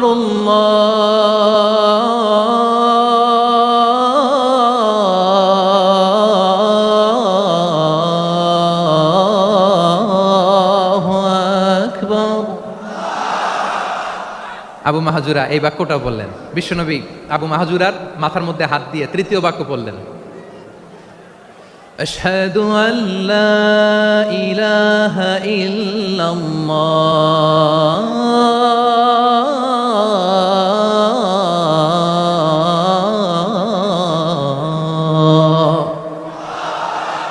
আবু মাহজুরা তৃতীয় বাক্য পড়লেন। বিশ্বনবী একটা বাক্য পরে আবু মাহজুরা পরে, বিশ্বনবী পরে আবু মাহজুরা পরে। আবু মাহজুরা কিন্তু অমুসলিম, মুশরিক। আবু মাহজুরা বলে, এক একটা বাক্য পড়ি আমার কলিজাটা গলে ঠান্ডা হয়ে যায়। এতদিন মোহাম্মদকে গালি দিতাম, এখন মোহাম্মদ আমার মাথায় যখন হাত রাখছে আমার সারা শরীর ঠান্ডা হয়ে গেছে। বিশ্বনবী আজান শিখাচ্ছেন, একটা একটা বাক্য পড়ে আবু মাহজুরাও পড়ে, বিশ্বনবী পড়ে, আবু মাহজুরাও পড়ে। পুরো বাক্যগুলো যখন শেষ, আজান শেষ, আবু মাহজুরাও যখন পুরো আজান পড়লেন, আবু মাহজুরা বললেন, এতদিন মোহাম্মদের চেহারা দেখলে আমার ঘৃণা লাগতো, আজ থেকে মোহাম্মদের চেহারার চেয়ে প্রিয় চেহারা আমার কাছে নাই। আবু মাহজুরা বললেন, ও মুহাম্মদ, আজানের বাক্য তো আপনি আমারে শেখালেন, এখানেই শেষ করবেন না, আপনি আমারে পড়ায় দেন, লা ইলাহা ইল্লাল্লাহু মুহাম্মাদুর রাসূলুল্লাহ সাল্লাল্লাহু আলাইহি ওয়াসাল্লাম। বিশ্বনবীর সাথে দাঁড়িয়ে উনি শাহাদা পড়ে মুসলমান হয়ে গেলেন।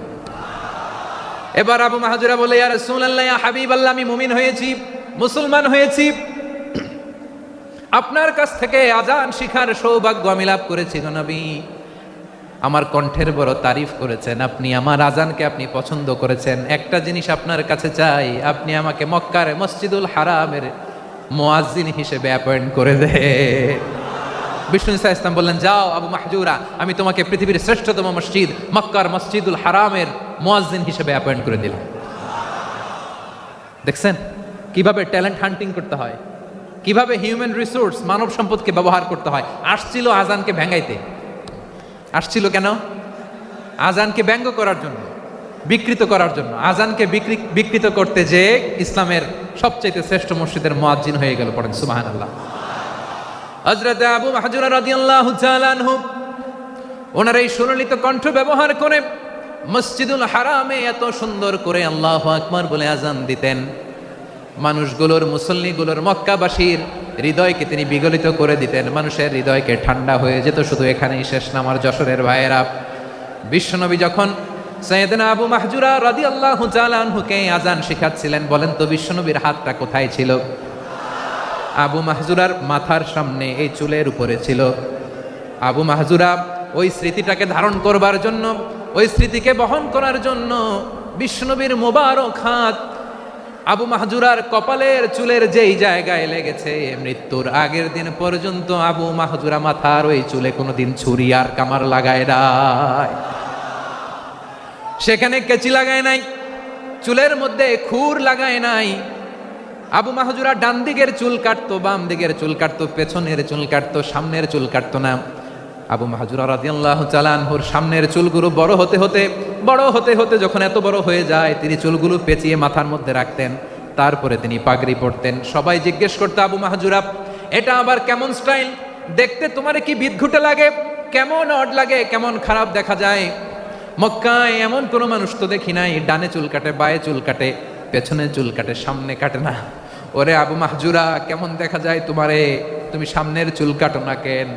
আবু মাহজুরা বলে, আমি হাঁটু গেড়ে পেয়ারা নবীর সামনে বসেছিলাম, আমার এই মাথার চুলের মধ্যে মুবারক হাত লাগিয়ে বিশ্বনবী নিজে আমাকে আজানের প্রতিটা বাক্য শিক্ষা দিয়েছেন। বিশ্বনবীর মোবারক হাত, পবিত্র হাত আমার মাথার চুলের যেই জায়গায় লেগেছে, আমি চাই ওই চুলগুলা নিয়ে আমি আমার কবরের ভিতরে যাব। সাইয়েদনা আবু মাহজুরা রাদিয়াল্লাহু তাআলা আনহু ইন্তেকালের আগের পর্যন্ত মাথার সামনের চুলগুলা কাটে নাই। মাথার সামনের চুল তিনি কাটেন নাই। সুবহানাল্লাহি বিহামদি। কেমন ভালোবাসতেন বিশ্বনবী সাহাবীদেরকে, সাহাবারা কেমন ভালোবাসতেন বিশ্বনবীকে। সামনের চুলগুলো বড় হতে হতে এত বড় ছিল, পেঁচিয়ে রেখে পাগড়ি করতেন, কাটতেন না। নবীর হাত লেগেছিল। সুবহানাল্লাহ পড়েন। তাহলে what is the lesson? Moral of the story কি? মোরাল অফ দ্য স্টোরি হচ্ছে, আসছিল আজানকে ব্যঙ্গ করার জন্য, বিকৃত করার জন্য, হয়ে গেল মসজিদুল হারামের মুয়াজ্জিন। দেখেন বিশ্বনবী একটা খারাপ সিচুয়েশনের মধ্যে থেকে কি ভালো জিনিস বের করে আনলেন। আমি যে শুরুতে বলেছি কিভাবে তিনি হিউম্যান রিসোর্সকে ডেভেলপ করেছেন, ম্যানেজ করেছেন। তিনি যে চৌকুশ ট্যালেন্ট হান্টার ছিল, দেখেন সবার মধ্যে থেকে এর বাছাই করে মুয়াজ্জিন বানাই দিয়েছেন। সুবহানাল্লাহ পড়েন। তার মানে এই না সবাইরে ধরে ধরে উনি মুয়াজ্জিন বানাইছেন। যার যেই ট্যালেন্ট আছে তাকে ওই কাজে অ্যাসাইন করেছেন। যার যেই প্রতিভা আছে তার প্রতিভাকে ইসলামের কাজে লাগিয়েছেন। সুবহানাল্লাহ পড়েন। যায়েদ বিন সাবিত রাদিয়াল্লাহু তাআলা আনহু, নাম শুনেছেন? যশোর, কথা বেরোয় না। যদি জায়গায় সালমান খানের নাম শুনছেন, সবাই হাত তুলবে, জি হুজুর শুনছি, মানে সব দেখা শেষ। সালমান খান, আমির খান, অমুক খান, সব খান মুখস্থ, কিন্তু যায়েদ বিন সাবিতের নাম মুখস্থ নাই মুসলমানদের। যেই সাহাবী মাথার সামনের চুল কাটে নাই, মসজিদুল হারামের মুয়াজ্জিন বানাইছেন বিশ্বনবী, সাহাবীর নাম কি? খায়া ফেলাইস, স্লোগানের সাথে খায়া ফেলাইস। আবু মাহজুরা। কি নাম? আবু মাহজুরা আল জুমাহি রাদিয়াল্লাহু তাআলা আনহু। এই নামটা আজকে নিয়ে যাইতে হবে যশোর। আবু মাহজুরা রাদিয়াল্লাহু তাআলা আনহু। দুই নম্বরে বলছিলাম যায়েদ বিন সাবিত রাদিয়াল্লাহু তাআলা আনহু। বিশ্বনবী দেখলেন মদিনার এই আনসারী সাহাবী হাইলি ট্যালেন্টেড, ইন্টেলেকচুয়াল, মেরিটোরিয়াস, জ্ঞানের প্রতি তার আকর্ষণ, মারাত্মক আকর্ষণ। বিশ্বনবী তাকে দায়িত্ব দিলেন, কোরআন যা নাজিল হয় তুমি লিখো, কাতিবুল ওয়াহি বানায় দিলেন। সুবহানাল্লাহ। যায়েদ বিন সাবিতরে আবার আজান শেখান নাই, কারণ তার মধ্যে বিশ্বনবী প্রতিভা দেখেছেন, একাডেমিক প্রতিভা। বিশ্বনবীর একাডেমিক প্রজেক্টগুলো তিনি হ্যান্ডেল করতেন। যায়েদ বিন সাবিত ছিল বিশ্বনবীর ব্যক্তিগত সচিব। কি ছিল? ব্যক্তিগত সচিব। বুঝেন নাই? বিশ্বনবীর ব্যক্তিগত সচিব এবং দোভাষী। ইহুদিরা কিছু লিখে দিলে এটার অর্থ বিশ্বনবীরে বুঝায় দিতেন, আবার ইহুদিদের কাছে কিছু লিখতে হলে তিনি লিখে দিতেন। বিশ্বনবী একদিন বললেন, ইন্নী ওয়াল্লাহি মা আমানু ইয়াহুদা আলা কিতাব। ইহুদিরা যে চিঠি পাঠায় অর্থ তো বুঝি না, আরেক ইহুদি আইনে অর্থ করা লাগে। আবার ইহুদিদের কাছে কিছু লিখে পাঠাইতে চাইলে আমরা তো লিখতে পারি না, ইহুদিরে দিয়ে লেখা লাগে। ওরা যে পয়রা শোনায় লিখে দেয়, আমি ওদের বিশ্বাস করি না। আমার নিজের একজন লোক দরকার। বিশ্বনবী এই যায়েদ বিন সাবিতকে চুজ করলেন ল্যাঙ্গুয়েজের জন্য। উনি বললেন, যায়েদ তোমার সফট স্কিলকে ডেভেলপ করতে হবে, তুমি হিব্রু ল্যাঙ্গুয়েজ শিখে ফেলো। যায়েদ বিন সাবিত বলল, বিশ্বনবীর মোটিভেশন আর ইন্সপিরেশন পেয়ে আমি 15 দিনে ইহুদিদের এই হিব্রু ল্যাঙ্গুয়েজ শিখে ফেললাম। শুধু শিখে ফেললাম না, হাত্তা হাদিকতু, even I became master in the language. এই ভাষা আমি পারদর্শী হয়ে গেলাম। এরপরে ইহুদিরা চিঠি লিখে পাঠালে আর কোনো ইহুদি ডাকা লাগতো না, আমি নবীর এটার অর্থ শুনে পরে বুঝাই দিতাম। আবার ইহুদিদের কাছে চিঠি লেখা লাগলে আমি যায়েদ বিন সাবিত চিঠি লিখে দিতাম। সুবহানাল্লাহ। দেখেন এত সাহাবীর মধ্য থেকে বিশ্বনবীর একাডেমিক প্রজেক্ট, ব্যক্তিগত সচিব, দোভাষী হিসেবে তিনি যায়েদ বিন সাবিতের মতো তরুণকে নির্বাচিত করেছেন। কেমন ট্যালেন্ট হান্টার ছিল আমার নবী। সুবহানাল্লাহ পড়বেন না? বিশ্বনবীর ইন্তেকালের পরে সাইয়েদনা আবু বকর রাদিয়াল্লাহু তাআলা আনহু যখন খলিফা হয়ে আসলেন, কোরআনকে সংকলনের দায়িত্ব দেয়া লাগবে, কোন সাহাবীকে দিবেন? সব সাহাবারা মিলে পরামর্শ করলেন। সাইয়েদনা আবু বকর, উমর সবাই মিলে এই বিশাল কোরআন সংকলনের গুরু দায়িত্ব বিশ্বনবীর ব্যক্তিগত সচিব, বিশ্বনবীর দুভাষী, বিশ্বনবীর সিলেক্ট করাই লোক যায়েদ ইবনে সাবিত রাদিয়াল্লাহু তাআলা আনহুকে দিয়েছে। কোরআনের কবিতা আজকে এখানে রাখে নাই। এই যে আজকের যে কোরআন পড়েন, এটা আগে এরকম ছিল না।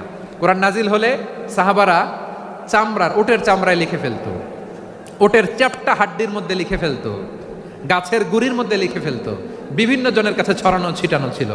আবু বকর রাদিয়াল্লাহু তাআলা আনহু একসাথে করলেন, পরবর্তীতে উসমান রাদিয়াল্লাহু তাআলা আনহু একসাথে করলেন 114 সূরার। এখন এই মুসহাফ, এই কম্পাইলেশন, এই কপি আমরা পেয়েছি, যার হিউজ কন্ট্রিবিউশন ছিল। এই পুরো কোরআন কম্পাইলেশনের প্রজেক্ট ম্যানেজার ছিল যায়েদ বিন সাবিত রাদিয়াল্লাহু তাআলা আনহু। কোরআন কম্পাইলেশনের প্রজেক্ট ম্যানেজার, দেখেন উনারে মাথায় হাত দিয়ে আজান শেখায় নাই, সুবহানাল্লাহ কইবেন না? তাহলে প্রথম সাহাবী আবু মাহজুরাকে মুয়াজ্জিন বানাইলেন, যায়েদ বিন সাবিতকে ব্যক্তিগত সচিব আর দোভাষী বানালেন, মুসআব ইবনে উমাইর রাদিয়াল্লাহু তাআলা আনহুকে ইসলামের প্রথম অ্যাম্বাসেডর বানালেন। তাহলে তৃতীয় নাম্বার একজন সাহাবীর নাম বলছি, মুসআব ইবনে উমাইর। মুসআব কি নাম? নামটা কেমন লাগে? এই কয়েকজনের ভাল লাগে, বাকিদের ভাল লাগে না? ভাল লাগে? এই এই আর কয়েকটা মিনিট দেওয়া যাবে না আমাকে আল্লাহর রাস্তে? হ্যাঁ ঠিক আছে, আমি তোমাদেরকে ভালোবাসা দেখাবো, দোয়া করবো যদি চুপ থাকো, একেবারে চুপ, কষ্ট সহ্য করো, বাকিরা যা সওয়াব পাবে তোমরা ডবল পাবা, যেহেতু কষ্ট বেশি, কিন্তু চুপ। 3 নম্বর সাহাবীর নাম মুসআব। এই ধাক্কাধাক্কি কেন? ধাক্কাধাক্কি কেন রে ভাই? না না না, এরকম হইলে আসবো না যশোর, আমি আর আসবো না। হয় পিছনে চলে যাও, নাহলে চুপ, ধাক্কাধাক্কি নাই। 3 নম্বর সাহাবীর নাম মুসআব। কি নাম?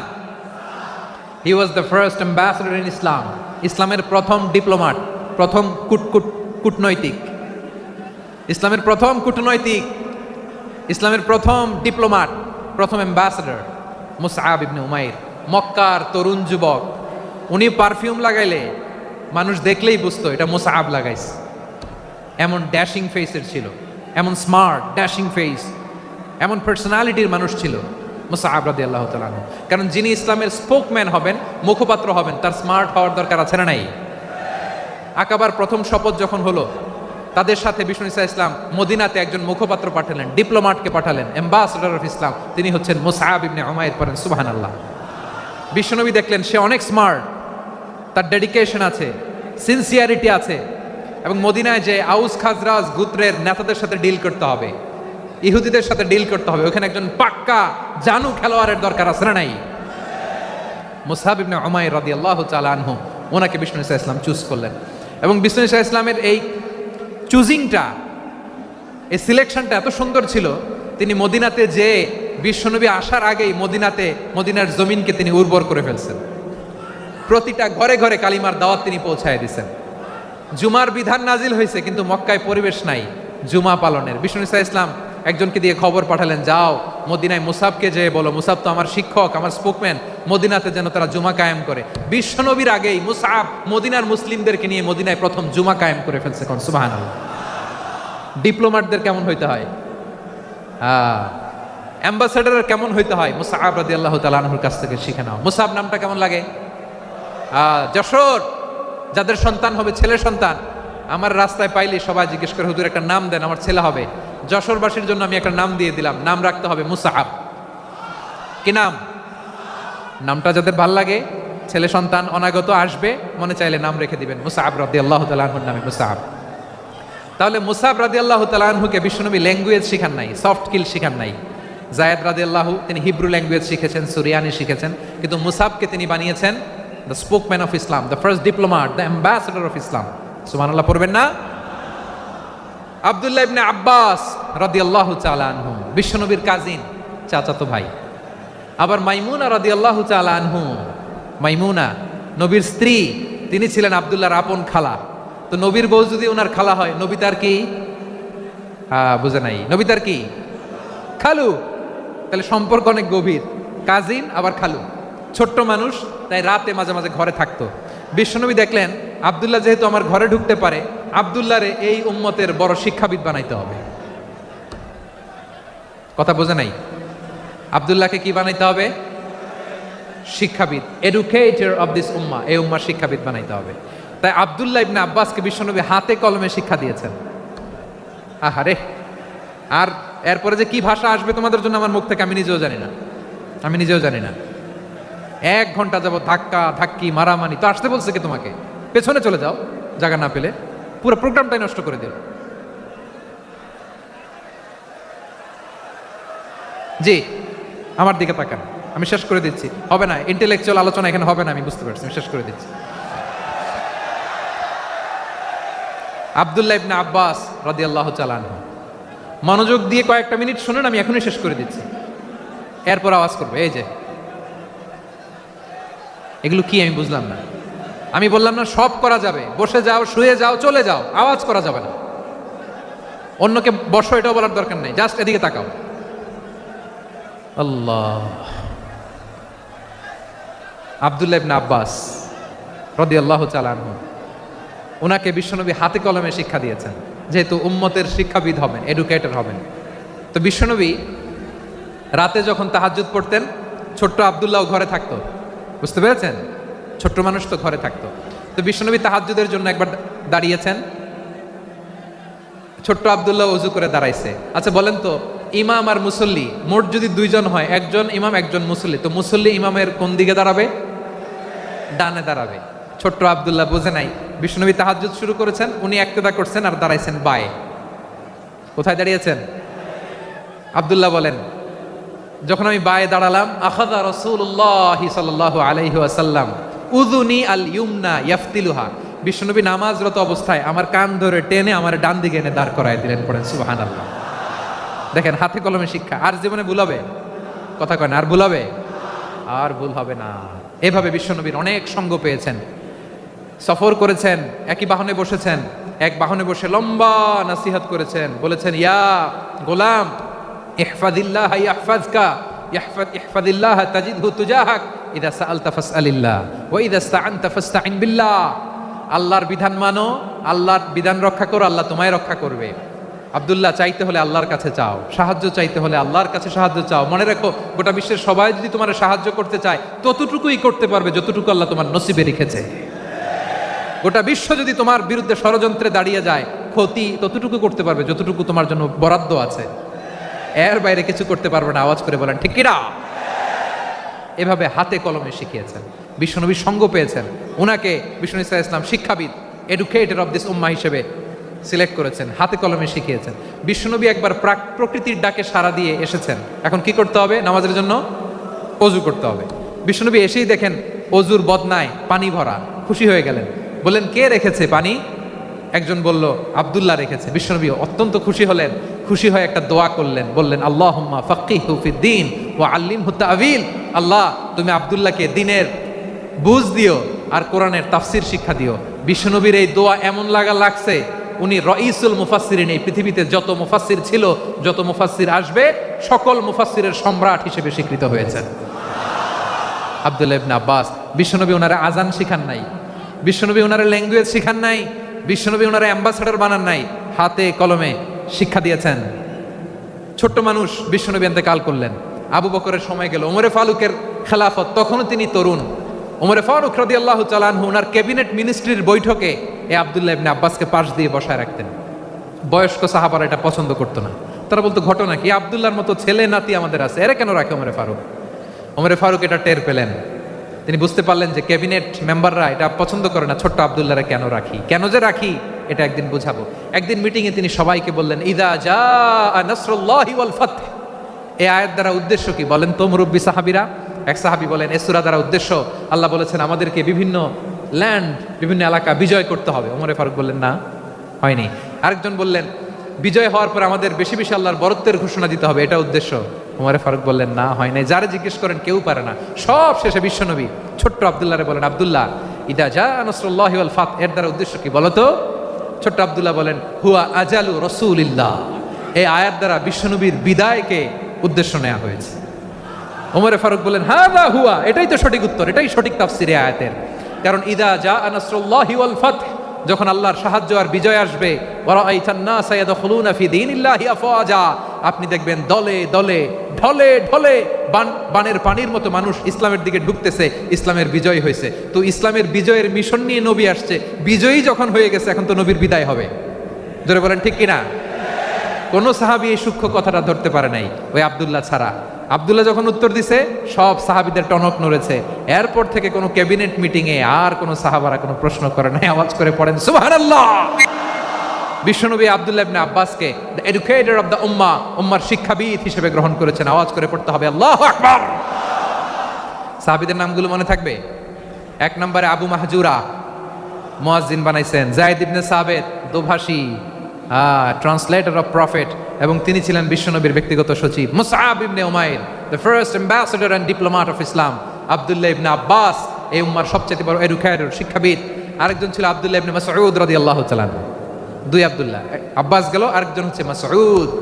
মক্কার তরুণ, ছাগল পালতো মুশরিকের বিশ্বনবী আর আবু বকর রাদিয়াল্লাহু তাআলা আনহু একবার গেলেন, যে দেখে এই তরুণ দাঁড়ায় আছে। বিশ্বনবী বলেন, আমি খুব ক্ষুধার্ত, তোমার কাছে কি দুধ আছে ছাগলের? আব্দুল্লাহ আছে, ওয়ালাকিন আনা মুতামান, কিন্তু যে দুধ আছে এটা আমানতের, আমি দিতে পারবো না। বিশ্বনবী এইটা শুনেই তারা টার্গেট করে ফেলছে। আনা মুতামান, দুধ আছে কিন্তু এটা আমার মালিকের, আমি তো দরদ দেখাই আমার মালিকের দুধ, আপনি পথিক, আপনারা দিতে পারি না। বিশ্বনবী টার্গেট করে ফেলছেন, এরে আমার কাজে লাগাইতে হবে। বিশ্বনবী বললেন, আচ্ছা ঠিক আছে দুধ দিও না, কিন্তু এমন ছাগি আছে কিনা যেই ছাগির সাথে কোনো ছাগলের মিলন হয় নাই, তার ওলানে দুধও আসে নাই, বাচ্চাও নাই, এরকম ছাগির থেকে যদি আমি দুধ খাই তাহলে তো সমস্যা নাই। বলতেছে এরকম ছাগির থেকে দুধ খাইলে সমস্যা নাই, কারণ এরকম ছাগির ওলান থেকে দুধ আসবেও না। বলতেছে ঠিক আছে, এরকম একটা ছাগি নিয়ে আসা হলো। বিশ্বনবী বিসমিল্লাহ বলে ওই ছাগির ওলানে হাত দিলেন। হাত দিতে দেরি, পুরো ওলানটা দুধে ভরে যেতে দেরি হয় না। বিশ্বনবী আর আবু বকর রাদিয়াল্লাহু তাআলা আনহু দহন করে পেট ভরে খেলেন। এই দৃশ্য আব্দুল্লাহ ইবনে মাসউদের হৃদয়ে দাগ কাটলো। এই মুজিজা দেখে তিনি বললেন, আশহাদু আল্লা ইলাহা ইল্লাল্লাহ ওয়া আশহাদু আন্না মুহাম্মাদুর রাসূলুল্লাহ। তিনি ষষ্ঠ মুসলিম ছিলেন, 6 নম্বর মুসলমান। ওনাকে টার্গেট করে বিশ্বনবী দেখলেন এমন ইন্টেলেকচুয়াল ব্রেন, উনি সূক্ষ্ম সূক্ষ্ম জিনিস বুঝে বেশি, ফিকহি জ্ঞান ওনার মধ্যে বেশি। বিশ্বনবী ওনাকে কোরআনের জ্ঞান শিক্ষা দিতে লাগলেন। উনি বিশ্বনবী সবার কাছে কোরআন শোনায়, কিন্তু বিশ্বনবী নিজে আব্দুল্লাহ ইবনে মাসউদের কাছ থেকে কোরআন শুনতো। বিশ্বনবী একবার বললেন, ইকরা আলাইয়া ইয়া মাসউদ। ইবনে মাসউদ একবার শোনাও তো কোরআন দেখি। আব্দুল্লাহ ইবনে মাসউদ বলে, আকরাউ আলাইকা ওয়া আলাইকা উনজিল। নবী আপনার উপর কোরআন নাজিল হয় আর আমি আপনার সামনে কোরআন পড়বো? বিশ্বনবী বললেন, ইন্নী উহিব্বু আন আসমাআহু মিন গায়রি। আমি নিজে পড়তে যেমনি ভালোবাসি, অন্যে পড়ুক আমি শুনবো, এটাও আমি ভালোবাসি। সূরা নিসা তিনি তেলাওয়াত করে শুনিয়েছেন। এমন সূক্ষ্ম সূক্ষ্ম বিষয় বিশ্বনবী ওনাকে ধরিয়ে দিয়েছেন। উনি হয়ে গিয়েছেন, আব্দুল্লাহ ইবনে আব্বাস হয়েছেন রাইসুল মুফাসসিরিন, উনি হয়ে গিয়েছেন ফাকিহুল উম্মাহ। ওনার চাইতে বড় ফকিহ এই পৃথিবী আর দেখবে না। চিল্লায় বলেন সুবহানাল্লাহ। উনি বলতেন, ওয়াল্লাহি ওয়াল্লাহি ইল্লাযী লা ইলাহা গায়রু মা উনজিলাত সূরাতুন ইল্লা ওয়া আনা আ'লামু আইনা উনজিলাত ওয়া ফীমা উনজিলাত।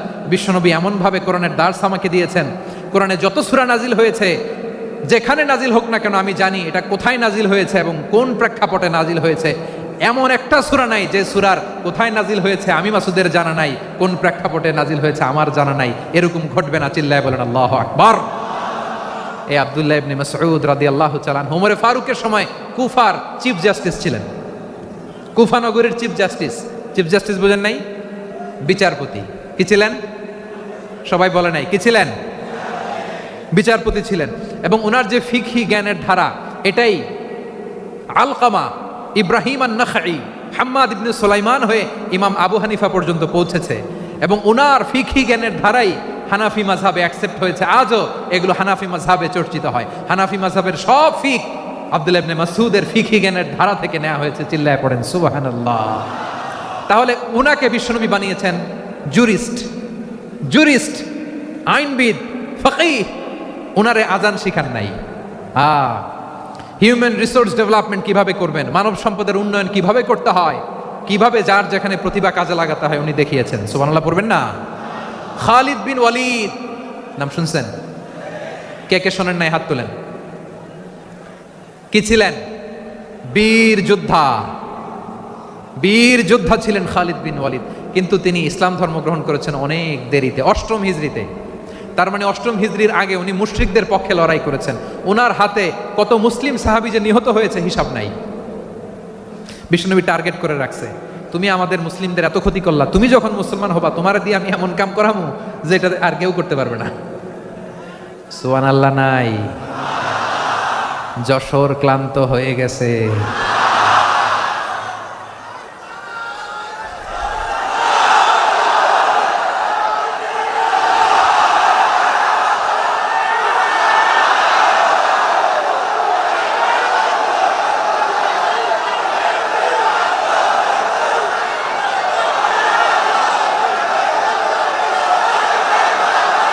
মাশাআল্লাহ, বসুন বসুন বসুন। খালিদ বিন ওয়ালিদ রাদিয়াল্লাহু তাআলা আনহু অষ্টম হিজরিতে মুসলিম হয়েছেন মক্কা বিজয়ের আগে। তো মক্কা বিজয়ের আগে যখন মুসলিম হয়েছেন, এর আগে কি করছেন? কাফিরদের সাথে যুদ্ধ করেছেন। উনি উহুদের যুদ্ধে মুসলমানদের যে পরাজয় ভাব, কঠিন পরিস্থিতির মুখোমুখি ওনার কারণে পেছন থেকে এমন আতর্কিত আক্রমণ করেছেন, মুসলমানদেরকে কচুকাটা করেছেন। অষ্টম হিজরিতে আল্লাহ তাআলা হেদায়েতের নূর দিয়ে ওনার হৃদয়টাকে উজালা করে দিলেন। লা ইলাহা, এটা এমন বাণী যার হৃদয় একবার টাচ খাবে এইটা থেকে সে আর পালিয়ে বেড়াতে পারে। ঝিনুকের ভেতর লুকিয়ে থাকে যেমন মতি, ঝিনুকের ভেতর লুকিয়ে থাকে যেমন মতি, কলমা শাহাদাতে আছে আল্লাহর জ্যোতি, কলমা শাহাদাতে আছে আল্লাহর জ্যোতি। ঠিক কিনা বলেন?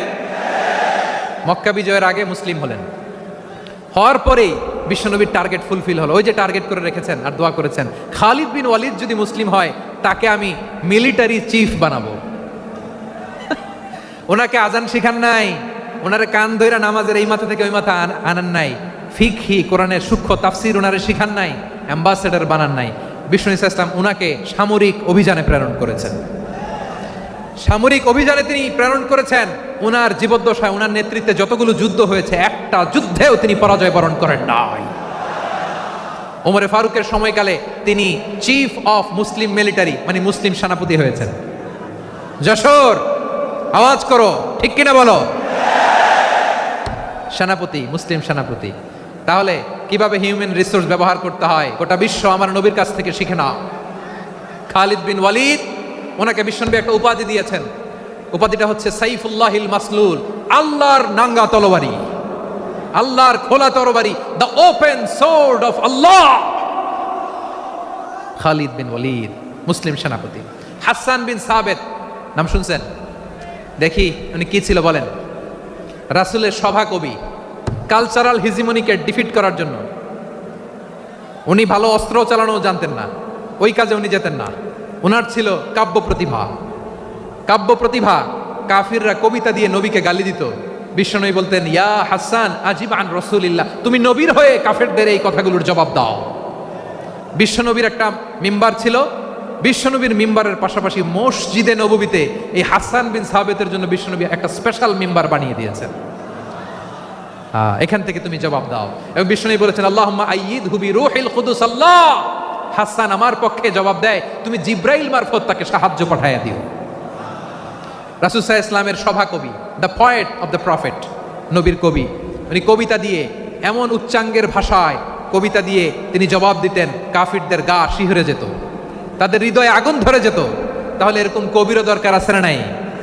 এখন যাকে আল্লাহ দিছে কাব্য প্রতিভা, এরা যদি আপনি যুদ্ধের ময়দানে পাঠান হবে? যারে দিছে সুরেলা গলা, এরা যদি অ্যাম্বাসেডর বানান হবে না। হাসান বিন সাবেত ছিলেন বিষ্ণু ইসলামের কবি। হুযায়ফা ইবনুল ইয়ামান বিশ্বনবীর গোয়েন্দা বিভাগের প্রধান। কিসের প্রধান? হুযায়ফা ইবনুল ইয়ামান। ওনার ছিল ডিটেকটিভ মাইন্ড, ডিটেকটিভ মাইন্ড, গোয়েন্দা বিভাগের প্রধান। এবং উনি হচ্ছেন সাহিবু সিররি রাসূলিল্লাহ, রাসূল সাল্লাল্লাহু আলাইহি ওয়াসাল্লামের গোপন তথ্যের ধারক বাহক। নবীর যেই কথা কেউ জানে না সব হুযায়ফার পেটের ভিতরে ছিল। সুবহানাল্লাহ পড়েন। মদিনার যত ইহুদিদের একটা লিস্ট ছিল, এই লিস্ট শুধু দুইজন জানতো, বিশ্বনবী আর হুযায়ফা। সুবহানাল্লাহ পড়বেন না? তাহলে উনাকে কোন দায়িত্ব দিছে? কোন বিভাগ? যশোর আওয়াজ করো, কোন বিভাগ? গোয়েন্দা বিভাগের হেড ছিল। খন্দকের যুদ্ধে প্রচন্ড আজকের মতো শৈত্য প্রবাহ, মাটি খনন করতে করতে সাহাবীদের পেটে ক্ষুধা নাই, দাঁড়াইতে পারে না নামাজের জন্য, এত ক্লান্ত, ক্ষুধা, ক্লান্ত, শ্রান্ত। বিশ্বনবী বলেন, কে আছো এই কঠিন শীত, এই ভয় আর ক্ষুধার মধ্যেও খন্দকের পরীক্ষার টপকে শত্রু শিবিরে যে আমাকে তথ্য দিবা, কে আছো? কারো গায়ে শক্তিই নাই যে দাঁড়াবে, কেউ দাঁড়ায় না। বিশ্বনবী তখন নিজে হুজাইফাকে ডাক দিলেন, হুজাইফা, যে আমাকে আজকে শত্রু শিবিরের তথ্য এনে দিবে সে জান্নাতে আমার মোরাফাকা, আমার সঙ্গী হবে। হুজাইফা রাদিয়াল্লাহু ইবনুল ইয়ামান জীবনের ঝুঁকি নিয়ে এই ক্ষুধা, শৈত্য প্রবাহ, কোল্ড ওয়েভসকে উপেক্ষা করে পরীক্ষা টপকে শত্রু শিবিরে যে সবার কথাগুলো চুপে চুপে শুনে বিশ্বনবীর দরবারে এসে গোয়েন্দাদের মতো তথ্য সরবরাহ করেছে। বিশ্বনবীর গোয়েন্দা বিভাগের প্রধান হুজাইফা ইবনুল ইয়ামান ইন্টেলিজেন্স বিভাগ চালাতেন। মুনাফিকদের নাম ওনার কাছে ছিল। মুআয ইবনে জাবাল মদিনা রাষ্ট্রের সবচেয়ে সিনিয়র আমলা ছিলেন। আমলাতন্ত্র চিনেন তো? প্রশাসনিক কাজ যারা চালায়, অ্যাডমিনিস্ট্রেশন বুঝেন না? The department of administration. মদিনার রাষ্ট্রের সিনিয়র আমলা মুআয ইবনে জাবাল মুতাখাসসিসুন ফিল হালাল ওয়াল হারাম, হালাল হারামের স্পেশালিস্ট ছিলেন। বিশ্বনবী উনাকে ইয়ামানের গভর্নর করে পাঠাইছেন। বলেছেন, ইন্নাকা তা'তি কওমান আহলা কিতাব, এমন গোষ্ঠীর কাছে যাবা ইহুদি নাসারা, আগে শাহাদা পড়লে এরপরে নামাজের দাওয়াত দিও, নামাজ পড়লে যাকাতের দাওয়াত দিও। গভর্নরের অ্যাটিটিউড যেমন থাকে তেমন অ্যাটিটিউড ধরে রেখো। সুবহানাল্লাহ পড়েন। তাহলে মুআয ইবনে জাবালকে দিয়ে বিশ্বনবী কবিতা লেখায় নাই, চিঠি লেখায় নাই, আজান দেওয়ায় নাই। সুবহানাল্লাহ পড়বেন না? সব শেষ সাহাবী বলি আবু হুরায়রা রাদিয়াল্লাহু তাআলা আনহু, নাম শুনছেন? বিড়ালের বাবা। কি করতেন? খালি হাদিস মুখস্থ করতেন। উনি বলতেন, আলজামু রাসূলুল্লাহ আলা মিল ইবাতনি, আমার শুধু পেটের ক্ষুধার বন্দোবস্ত হইলে আমি নবীর সঙ্গ ছাড়তাম না। আমার আনসার সাহাবারা ক্ষেত খামারের কাজ করতো, আমার মুহাজির সাহাবারা ব্যবসা করতো, আর আমি নবীর সাথে সাথে থাকতাম। শুধু সকাল বিকাল দুই বেলা যদি আমার খাবারের বন্দোবস্ত হয়, আমি আর নবীর লক ছাড়ি না। সুবহানাল্লাহ কইবেন না? 5374টা হাদিস তিনি বর্ণনা করেছেন। সবচেয়ে বেশি হাদিস বর্ণনাকারী সাহাবী। হাদিস প্রিজার্ভেশনের কাজে বিশ্বনবী ওনাকে কাজে লাগিয়েছেন। উনি একদিন বলেন, ইয়া রাসূলুল্লাহ আসমা'ু মিনকা কাসীরান ফালা আহফাজু, নবী অনেক কথা শুনি আমার মনে থাকে না। বিশ্বনবী বললেন, তাই? উবসুত রিদাক, তোমার চাদরটা বিছাও। আবু হুরায়রা বিছালেন, বিশ্বনবী হাত বুলায় দিলেন, এরপরে অনেক হাদিস বর্ণনা করলেন। আবু হুরায়রা বলে, তারপর থেকে বিশ্বনবী যাই বর্ণনা করে আমি শুনি আর একটাও বলি না। এখন সুবহানাল্লাহ। বিশ্বনবী ওনাকে হাদিস প্রিজার্ভেশন, নবীর এই যে লক্ষ্য হাদিস প্রিজার্ভেশনের এই দায়িত্ব দিয়েছেন সাইয়েদনা আবু হুরায়রা রাদিয়াল্লাহু তাআলা আনহুকে। প্রিয় ভাইরা, তাহলে 10 জন সাহাবীর কথা যে বললাম, আপনারা কি খেয়াল করেছেন কত বড় ট্যালেন্ট হান্টার, চৌকস ট্যালেন্ট হান্টার ছিল আমার নবী। এক একজনের এক এক ট্যালেন্ট এক এক কাজে অ্যাসাইন করেছেন, এক একজনকে এক এক দায়িত্ব দিয়েছেন, এক একজনের প্রতিভাকে এক একভাবে বিকশিত হওয়ার সুযোগ দিয়েছেন। আওয়াজ করে বলেন ঠিক কি না? এখন আমার পর্দার আড়ালে আমার মায়েরা বলবে, এতগুলো পুরুষ সাহাবীর কথা বললো, নারী সাহাবীরা কি কিছু করে নাই? হ্যাঁ, একজন নারী সাহাবীর কথা বলে মোনাজাত হবে, দোয়া ছাড়া কেউ যাব না। রুফাইদা আল আসলামিয়া রাদিয়াল্লাহু তাআলা আনহা, ওনার বাবার নাম সাআদ আল আসলামি। বিশ্বনবী কি খেয়াল করলেন দেখেন, সাআদ ছিল মদিনার বড় ডাক্তার। এই নারী সাহাবী রুফাইদা বাবার কাছ থেকে চিকিৎসা বিদ্যা শিখেছেন। যখন শিখছে, বিশ্বনবী দেখলেন আমার তো প্রতি সপ্তাহে সপ্তাহে যুদ্ধে আহত সাহাবীদের সেবা দিবে কে? বিশ্বনবী রুফাইদাকে বললেন, রুফাইদা তুমি মসজিদে নববীর পাশে একটা মেডিকেল ক্যাম্প করো। এই যে সাকিনা আদ্দিন মেডিকেলের আমার ছাত্রী বন্ধুরা, শুনে রাখো, তোমাদের আইকন হচ্ছে এই রুফাইদা আল আসলামিয়া। বিশ্বনবীর ডিরেকশন অনুযায়ী তিনি মসজিদে নববীর পাশে একটা মেডিকেল ক্যাম্প করলেন এবং আহত সাহাবাদের চিকিৎসা উনি ওনার টিম নিয়ে দিতেন। বিশ্বনবীর পরামর্শে উনি আনসারি এবং মুহাজির মহিলা সাহাবীদেরকে নিয়ে একটা স্পেশাল মেডিকেল টিম গঠন করলেন। খায়বার যুদ্ধে 7ম হিজরিতে যখন বিশ্বনবী যায়, উনি ওনার টিম নিয়ে আসলেন, বললেন, ইয়া রাসূলুল্লাহ, আমরা তো তলোয়ার চালাতে পারি না, আমরা তো তীর মারতে পারি না, আপনি যদি অনুমতি দেন খায়বার অভিযানে আমি আমার টিম নিয়ে মেডিকেল টিমের সেবাটা সার্ভিসটা দিতে চাই। পড়েন সুবহানাল্লাহ। বিশ্বনবী অনুমতি দিলেন, যোদ্ধা সাহাবীদের সাথে রুফাইদা আল আসলামিয়া উনিও মেডিকেল টিম নিয়ে অগ্রসর হলেন। খায়বারের প্রতিটা আহত ইনজুর্ড সাহাবী যারা ইনজুরির শিকার হয়েছেন, সবাই রুফাইদা আল আসলামিয়ার এই মেডিকেল ক্যাম্প থেকে চিকিৎসা সহায়তা পেয়েছেন। সুবহানাল্লাহ পড়েন। দেখেন কিভাবে বিশ্বনবী ট্যালেন্ট বাছাই করতেন। আপনি অবাক হবেন, বাহরাইনের মেডিকেল ইউনিভার্সিটিতে রুফাইদা আল আসলামিয়া মেডিকেল প্রাইজ অ্যাওয়ার্ড প্রতি বছর দেওয়া হয়। যদি 8 দিনের এই মেডিকেল, আমার বোনেরা যদি জেনে থাকো জানো, না হলে নতুন করে জানো, সার্চ দিও রুফাইদা আল আসলামিয়া মেডিকেল অ্যাওয়ার্ড, বাহরাইনের ইউনিভার্সিটিতে দেওয়া হয়। প্রিয় ভাইয়েরা, তাহলে আলোচনার সামারি আমরা করি। বিশ্বনবী যার যেখানে ট্যালেন্ট তাকে ওইখানে কাজে লাগাতেন। আওয়াজ করে বলেন ঠিক কিনা? এবার একটা ইন্টারভিউ হবে, আওয়াজ করে বলেন আবু মাহজুরাকে বিশ্বনবী কি বানাইছেন? হ্যাঁ, ভুলে গেছেন? সামনের চুলে হাত দিয়ে বিশ্বনবী কি সুন্দর গলায় আজান শিখালেন। মুয়াজ্জিন। যায়েদ বিন সাবিতকে একাডেমিক প্রজেক্টের দায়িত্ব দিয়েছেন, তিনি ছিলেন বিশ্বনবীর দোভাষী ব্যক্তিগত সচিব। Musab ibn Umair, the first ambassador of Islam. Abdullah ibn Abbas, উম্মার বড় শিক্ষাবিদ মুফাসসির। আব্দুল্লাহ ইবনে মাসউদ, আব্দুল্লাহ ইবনে মাসউদ ছিলেন জুরিস্ট। কি ছিলেন? জুরিস্ট ছিলেন, এই উম্মার সবচেয়ে বড় জুরিস্ট। খালিদ বিন ওয়ালিদ, সেনাপ্রধান। হাসান বিন সাবিত, হাসান বিন সাবিত ছিলেন বিশ্বনবীর সভাকবি। কি ছিলেন? বিশ্বনবীর সভাকবি ছিলেন। এরপরে হুযায়ফা ইবনুল ইয়ামান কি ছিলেন? গোয়েন্দা বিভাগের প্রধান।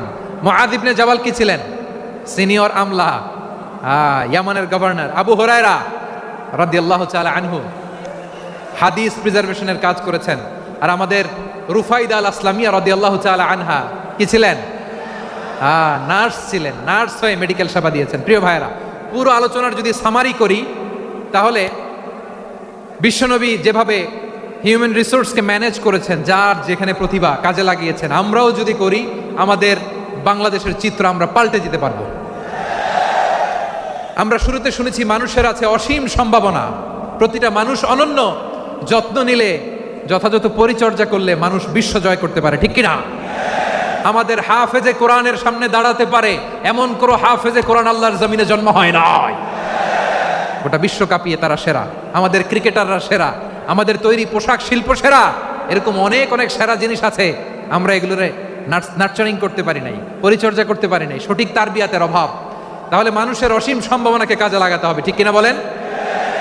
ইউনুস গভর্নমেন্টকে আমি বলবো, অল্প সময়ের জন্য আপনারা এসেছেন, সংস্কারও করতে হবে, আবার নির্বাচনও করতে হবে।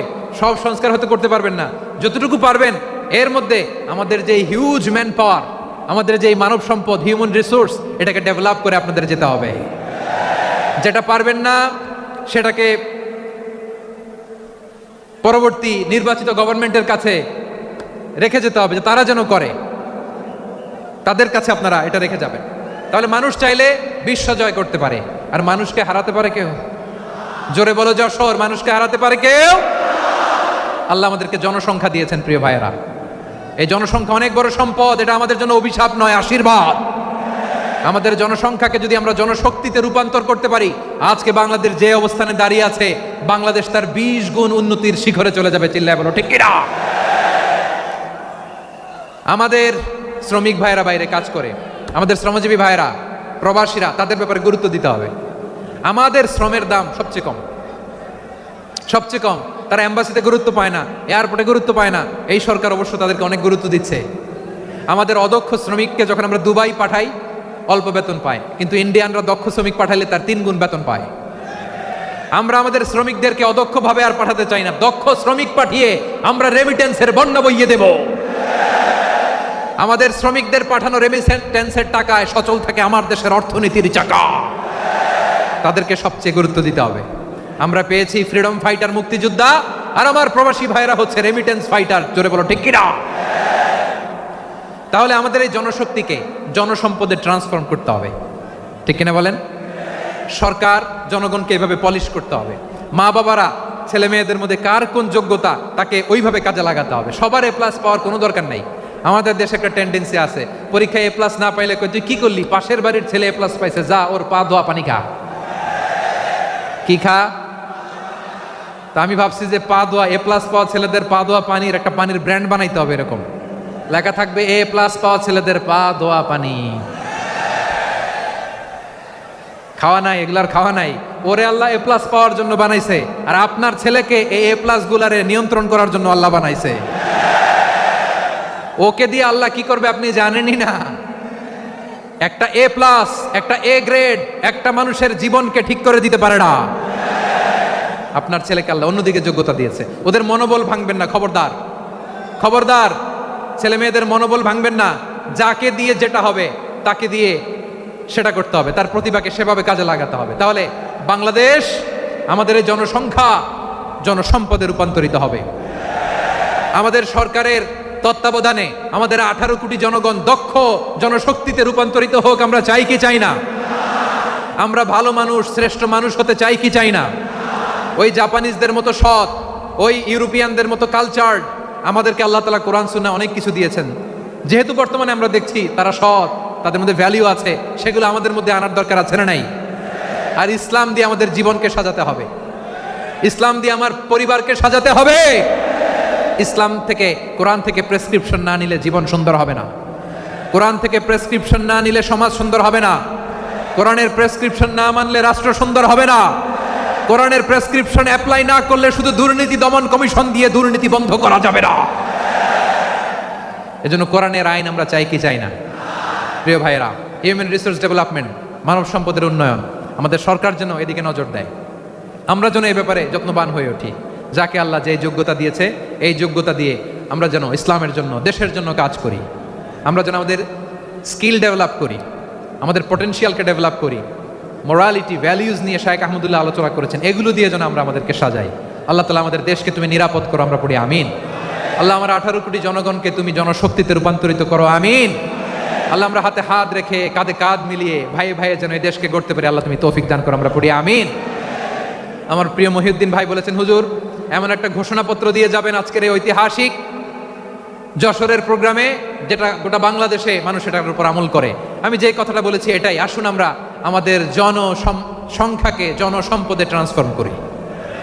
আমাদের জনসংখ্যাকে আমরা যেন জনশক্তিতে রূপান্তরিত করি। জনসংখ্যাকে ট্রান্সফর্ম করে জনশক্তি দিয়ে আমরা যেন আগামীর বাংলাদেশ, স্বাধীন বাংলাদেশ 2.0-কে গড়ে তুলি। আল্লাহ তাআলা আমাদের সবাইকে কথাগুলো বোঝার, আমল করার তৌফিক দান করুন। এই জেনজি, ক্ষমা করে দিও আমাকে, অনেক ধমক দিছি, বকা দিছি। আল্লাহ তোমাদেরকে করুক, কবুল করুক, যশোরবাসীকে কবুল করুক, আর দিনকে কবুল করুক, এই মেডিকেল কলেজকে কবুল করুক, ইসলামের জন্য বাঁধ ভাঙা এই জোয়ার